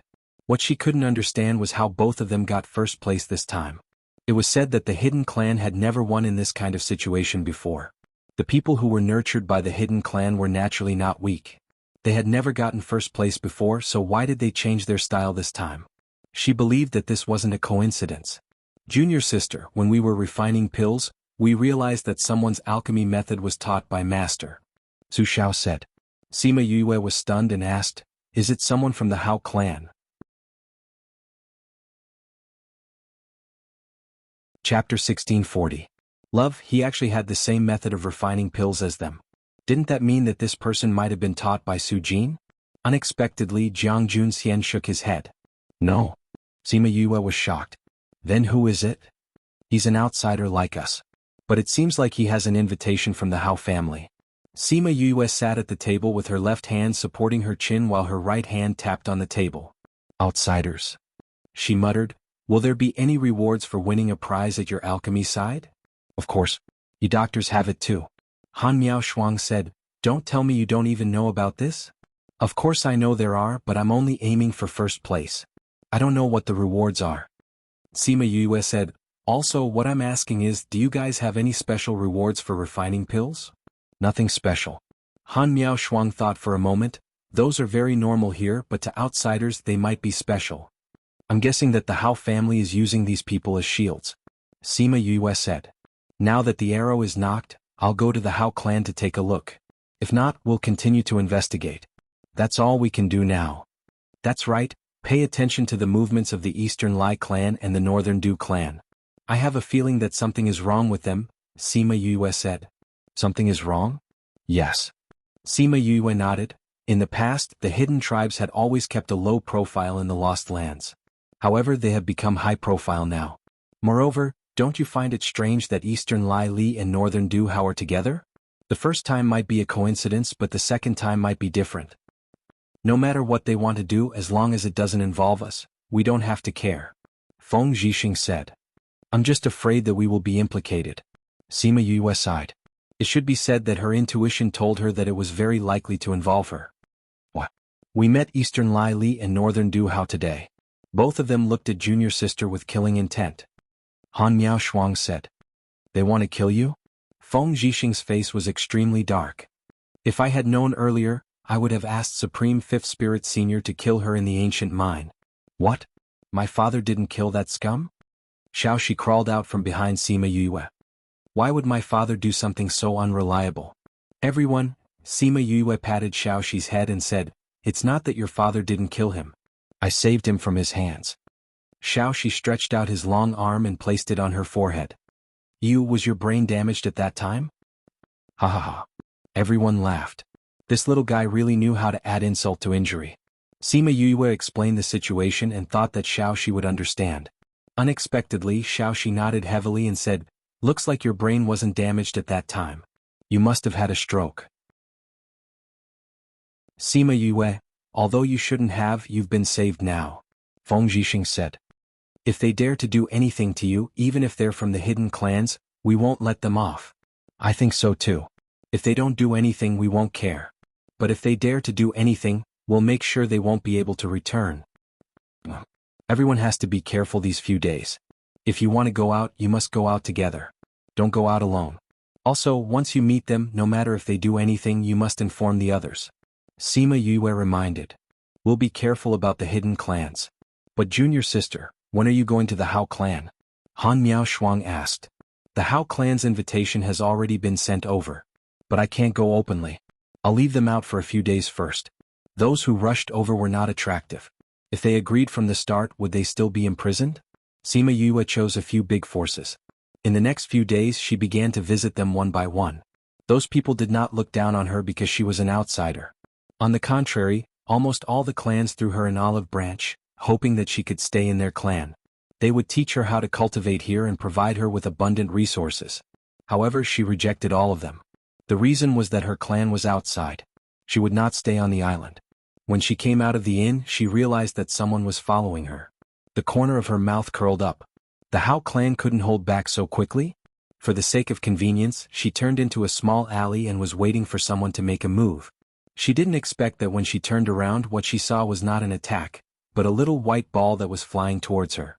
Just when it was less than a meter away from her, she stretched out her hand and caught it firmly. She gritted her teeth and said, "You still know to come back?" Little Roar was held by the neck by her. Its 4 short limbs were flailing in the air. Its 2 eyeballs rolled around and squeezed out 2 drops of tears. It said pitifully, "Yu, I missed you so much. When I saw you, I immediately ran over." Sima Yue would be a fool if she believed him. She poked him with her other hand. "You missed me? I think you're too happy to think about home." "I didn't. I missed you." He wanted to use his little claws to pat his chest to assure her. However, his claws were too short and his posture was wrong. He couldn't pat it at all. "Really?" Sima Yue looked at him faintly. "It's true. It's truer than real gold." Little Roar tried his best to make himself look like that. He would never admit that during this period of time, he had been eating and drinking well with the witch. Every day was very comfortable. "Are you sure you're not here to be someone's lobbyist?" Lobbyist? What lobbyist? Little Roar looked up at the sky with a confused expression.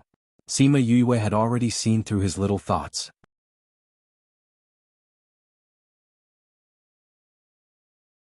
Chapter 1641. Love. Sima Yue followed the man into a tea house, which was not far from here. No wonder Little Roar said that he would look for her the moment he saw her, but she did not feel his presence on the road. The entire tea house was empty. Other than a few guards at the door, there weren't many people protecting it.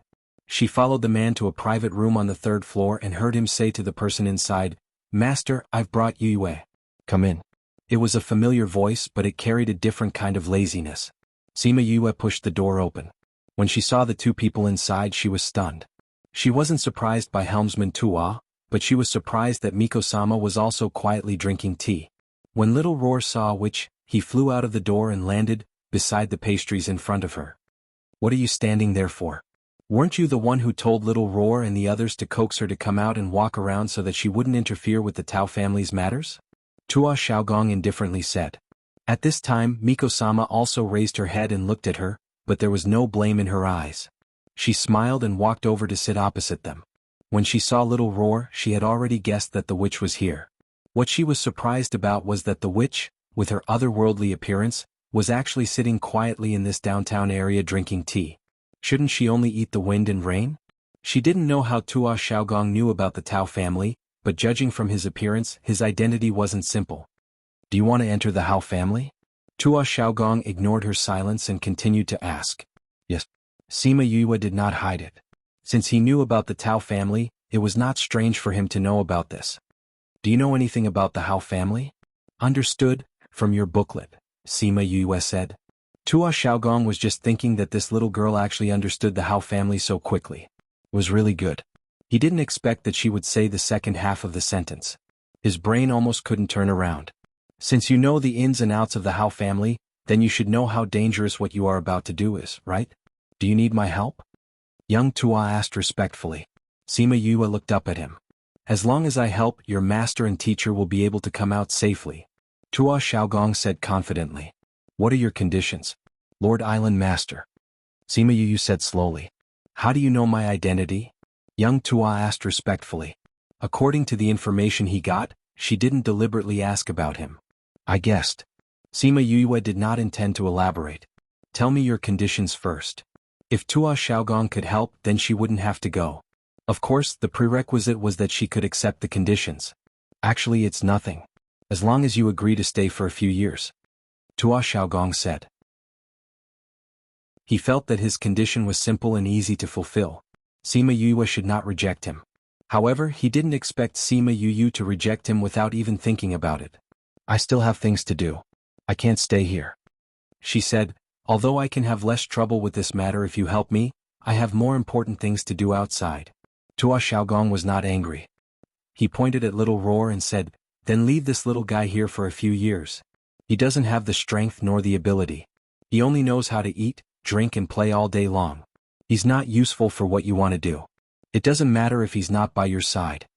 Little Roar, who was eating pastries with his mouth full, felt a sense of danger.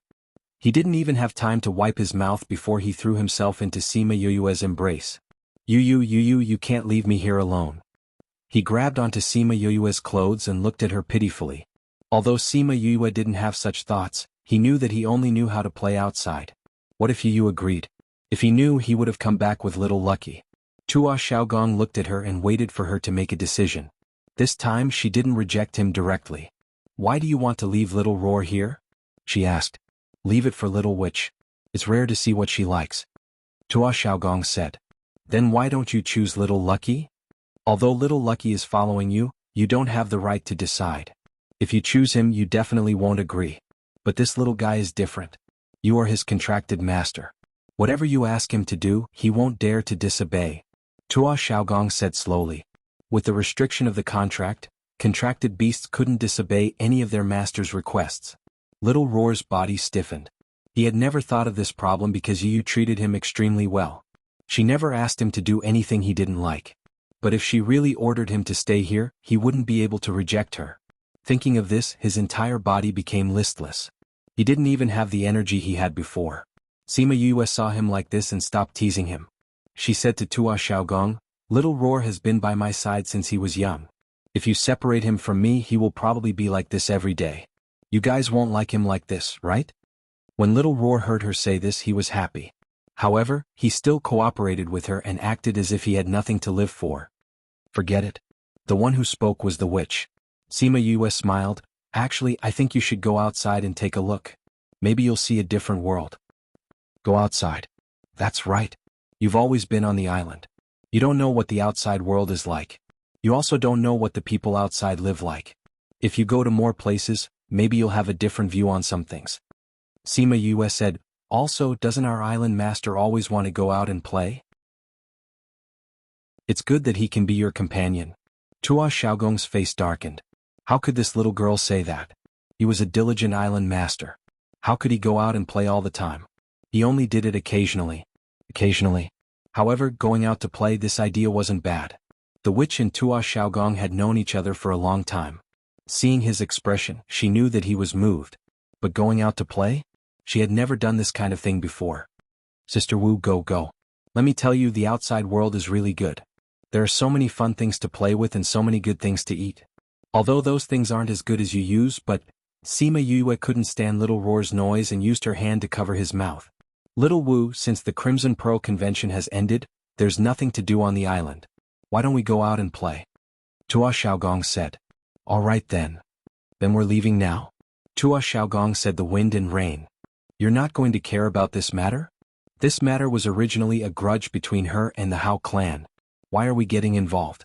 Little girl, as long as you don't sink this island, it's fine." Tua Xiaogong's first sentence was for the witch and the second sentence was for Sima Yue. Sima Yue smiled and agreed. As long as she didn't sink the island, it was fine. He gave her quite a lot of authority.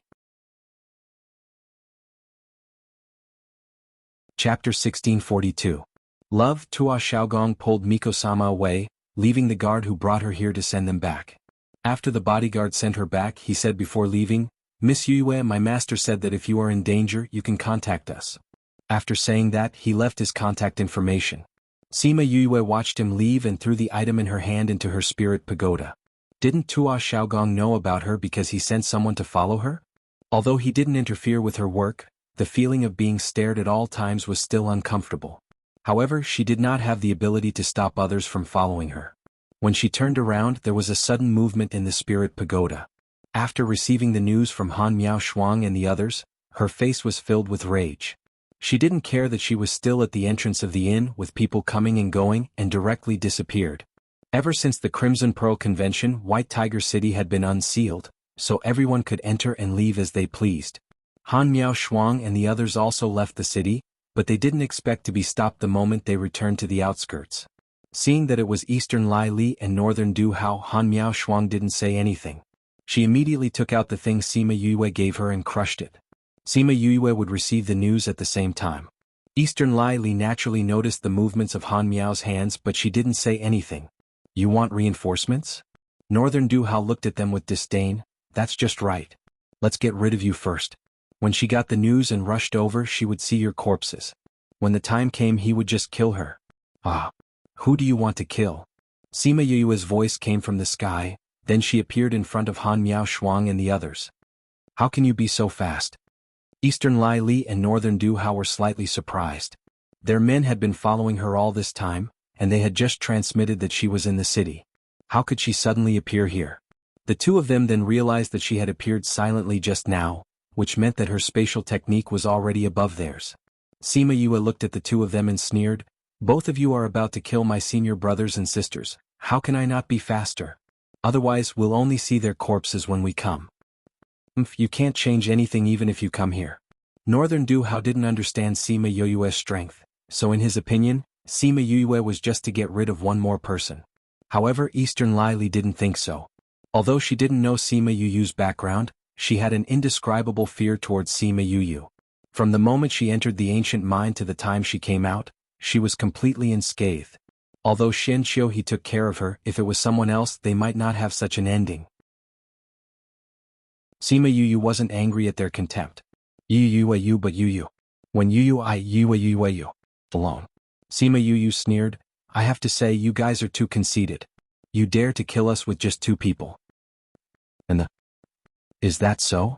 Sima Yue thought, and Sima Lu Xian and the others appeared behind her. With another wave of her hand, the elders of the Egret clan also appeared.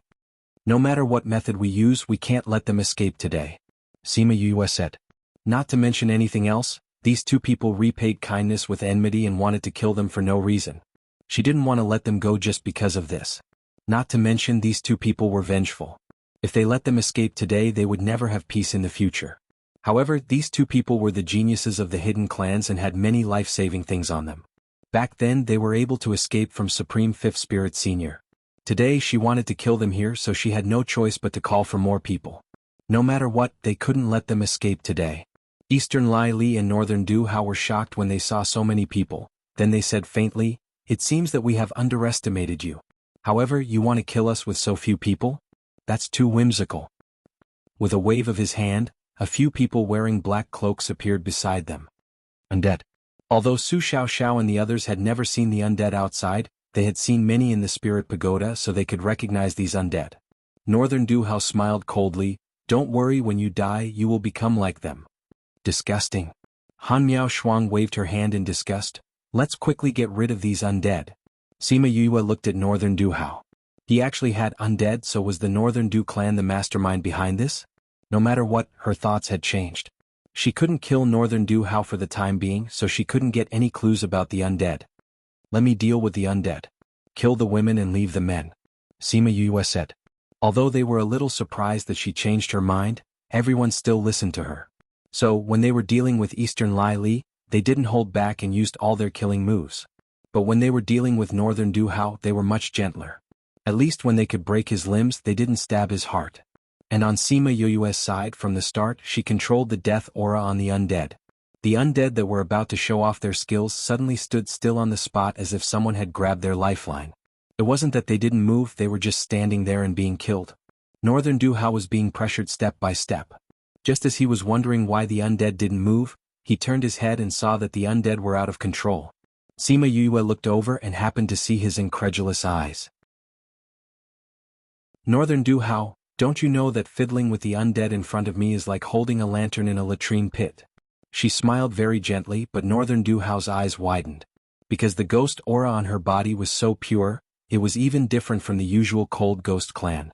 Her ghost aura had a noble aura that made people want to worship her.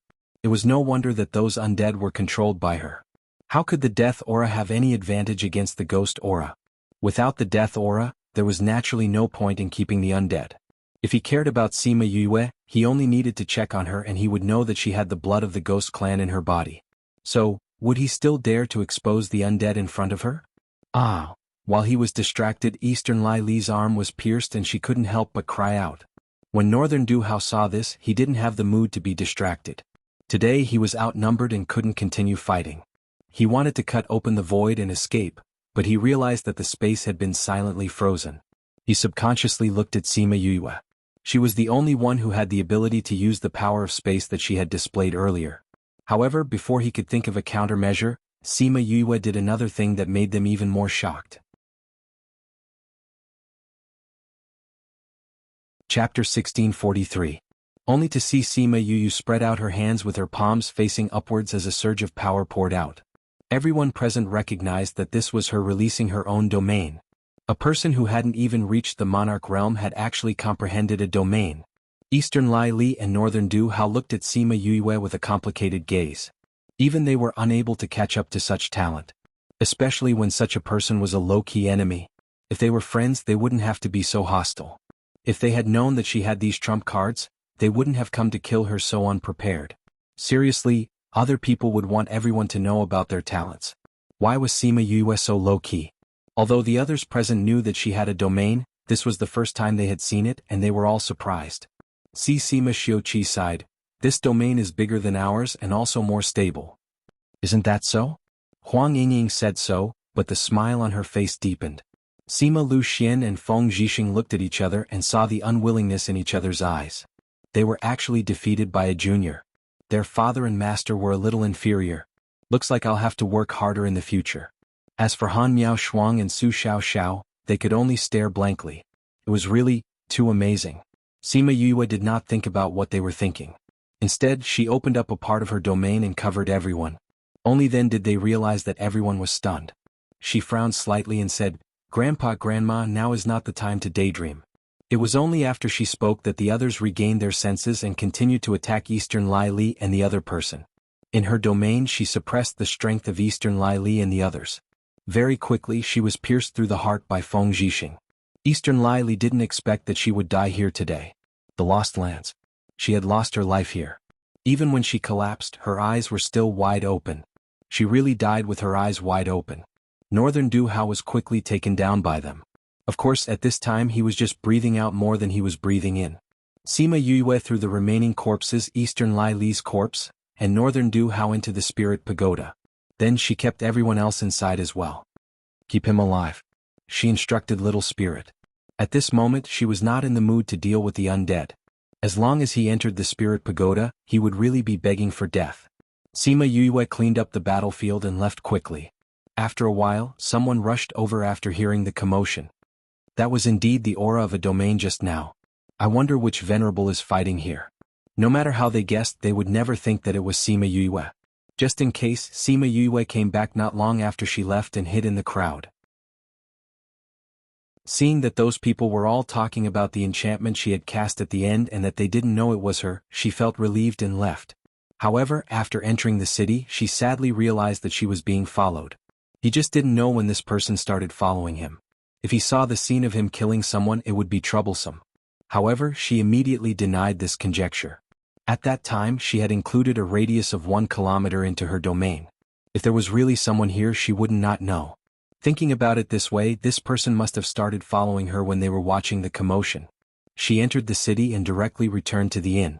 After returning to her room, she called them out. However, they weren't as happy as before after winning the battle. Instead, they were all a little depressed. "What's wrong?" Sima Yue asked curiously. Why did these people become unhappy after entering? In the end, it was Sima Lu Xian who spoke, that Northern Du Hao is a tough nut to crack. We have so many people and took turns to ask him, but we didn't get any information from him about the undead. "Did you torture him?" Sima Yue asked. "Yes, you said that as long as he's still breathing it's fine." "I'm not saying that you shouldn't do that." Sima Yue said, "It's just that Northern Du Hao's body has some death aura, so his body shouldn't feel pain. Since he couldn't feel pain, it was useless to him. I also tried to use the method you said to invade his divine sense, but I found that his sea of consciousness was restricted. As long as I touched it, his sea of consciousness might shatter." Feng Zhixing was also very disappointed, feeling that he was useless. If a person's sea of consciousness was shattered, then he could only become a fool, and he would never know about the undead's memories. Because even he himself wouldn't think about it. No wonder they were so dispirited. Coercion and bribery didn't work. Northern Du Hao could be said to be a piece of iron. After thinking it through, she smiled and said, "There's no rush. When I entered the city, I felt that I was being followed." "That means the big fish is about to take the bait," Han Miao Shuang said excitedly. Sima Yue nodded, "But we can't just take the bait.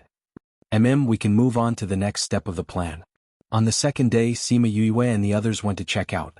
When the Mo family came to check out, they found out that Sima Yue and the others were invited by the Black Tortoise City's Wu family to be guests. When Mo Shuiyang heard this news, his eyebrows twitched subconsciously, sighing that she still did it in the end, making the people around him confused. They were just there as guests, not going to climb a mountain of swords or plunge into a sea of fire. Why did young master sigh like that? Mo Shuiyang didn't explain anything. He just asked people to pay attention to Black Tortoise City to see if there was anything interesting. Sima Yue and the others stood in front of the Wu family's gate, looking at the majestic stone lion, suddenly feeling as if something was attracting her involuntarily. The Wu family actually gave her an inexplicable sense of familiarity. She felt a little strange. She had never interacted with the Wu family before. Why did it give her a sense of familiarity? "Everyone please." The person who came to receive them was the Wu family's housekeeper, who kindly reminded them. It wasn't polite to be in a daze in front of someone else's gate. "I'm really sorry, I rarely saw these in the past. I felt that the 2 stone lions were very interesting, so I took a few more glances." Sima Yue explained. "Miss Yue is joking," the housekeeper said with a smile. "Master and the others are waiting for you inside. Please." Sima Xiuqi nodded and walked in before him. There were no familiar people, no familiar sights. Why did she feel that it was familiar? The housekeeper brought them in. The people who were watching from the corner of the street quietly left. Chapter 1644. When Sima Yue saw the head of the Wu family, she was stunned for a moment. He looked somewhat familiar, somewhat similar to a certain someone. Wu family head saw her staring at his face and looked at her with a smile. I had some matters to attend to just now, so I didn't greet you from afar. Please don't take offense. Sorry for the intrusion. I've heard of family head Wu's great name ever since I arrived on the island. Today I finally get to meet you. Sima Xiuqi was adept at speaking courteously. Please come in. Patriarch Wu laughed and led them into the living room. I heard that you came here from the outside. Since you're here, you should stay here for a while. Isn't this too much of a bother?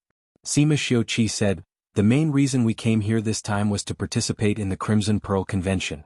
Now that the Crimson Pearl Convention has ended, we will stay on the island for a while before leaving. Isn't there still some time? Then he would stay in the Wu family for 2 more days. Since you don't know anyone on the island, why don't you stay here? Patriarch Wu said warmly. If that's the case, we'll have to disturb you. Sima Yue sat down obediently and did not listen to her grandfather and Master Wu's greetings. At this moment, her heart was in turmoil. The Wu family and the Wu family had different names. They were supposed to be unrelated, but for some reason she subconsciously thought of them together. Wu Lingyu was a child picked up by Old Man Devil. No one knew where she came from or what her name was. Old Man Devil said that he once asked Wu Lingyu, who was only 1 or 2 years old, what his name was. He only said, Wu, so he named him Wu Lingyu. At that time he was so young. Was he talking about Wu or Wu? She couldn't be blamed for thinking too much. It was just that. This Wu family head and Wu Lingyu looked somewhat similar, and the Wu family gave her a familiar feeling. She remembered why she found the stone lion familiar. She had seen a similar stone lion in Wu Lingyu's little realm, but it was only the size of a palm. She had once asked him why he had this. It was not his style. Later he said that he had put this thing in his spatial ring when he was young. No wonder. She didn't know what relationship Wu Lingyu had with the Wu family, but she didn't plan to say it out loud. She would tell Wu Lingyu about it later. If he wanted to investigate, he could find out himself without her help. If he was unwilling, then this matter would be over. Once she understood this, she stopped worrying about her discovery. She thought about the matter of her master and the others coming over. While Sima Xiuqi and the others were resting, she asked, Patriarch Wu, I heard that after the last Crimson Pearl Convention, Su Jin and Gulang came to your residence? The Wu family head stared blankly for a moment, then nodded and admitted, that's right. At that time, after the Crimson Pearl Convention, we invited them over. At that time, there were many people who invited them, but we were the only ones who answered. However, he left on the same day. Did they say anything after they came here? Sima Yue asked. What did he say? Patriarch Wu looked at Sima Yue suspiciously. They were just here to chat. We wanted to recruit them, but they didn't agree, so we didn't mention it again. After that, they left. Then did they ask you any questions, or did they mention where they were going after they left? Sima Yue asked. Miss Sima seems to be very interested in their matters. Patriarch Wu said.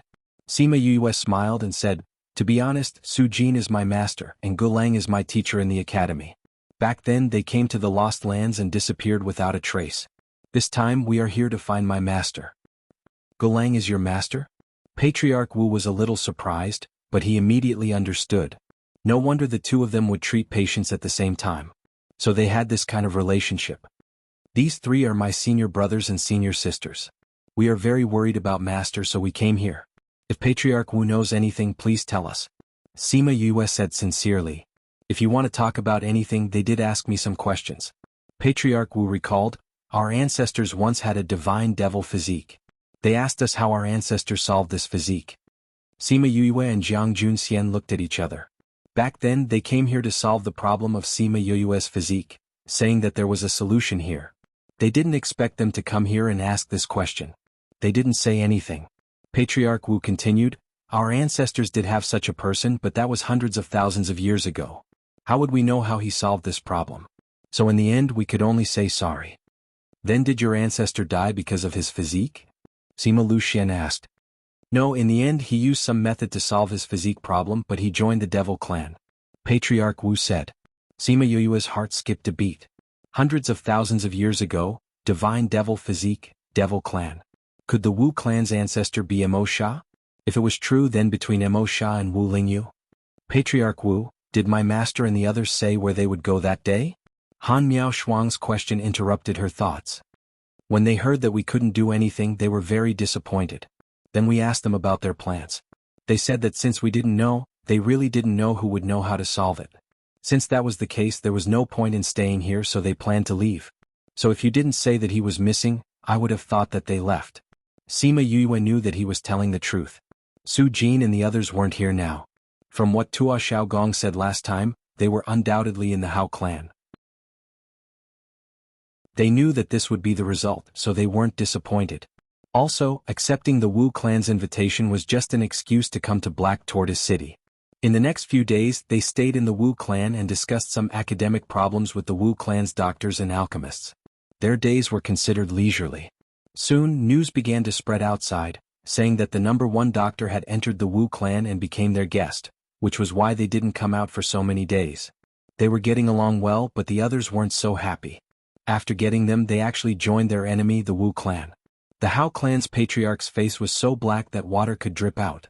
Patriarch, this Sima Yoyue's medical skills are really brilliant, especially her silver needle technique. If she can give it to our Hao clan, then we can go further in the medical path. Someone said. Yes. I've heard of the silver needle technique before, but I've never seen it with my own eyes. This time it's an eye-opener. Another person said, I arranged for those few patients to enter, so I know their situation very well. It's only been a few days, but they've almost recovered. Patriarch, do you want to use the old method? You're tuning in to the Han Li's Wuxia Chronicles YouTube channel. We're so grateful for your support, and don't forget to subscribe to join us on this incredible journey through captivating stories. Your generosity through donations truly makes a world of difference, as it's the primary source of revenue that allows me to expand and enhance this channel for you. Thank you from the bottom of my heart for being a part of this adventure.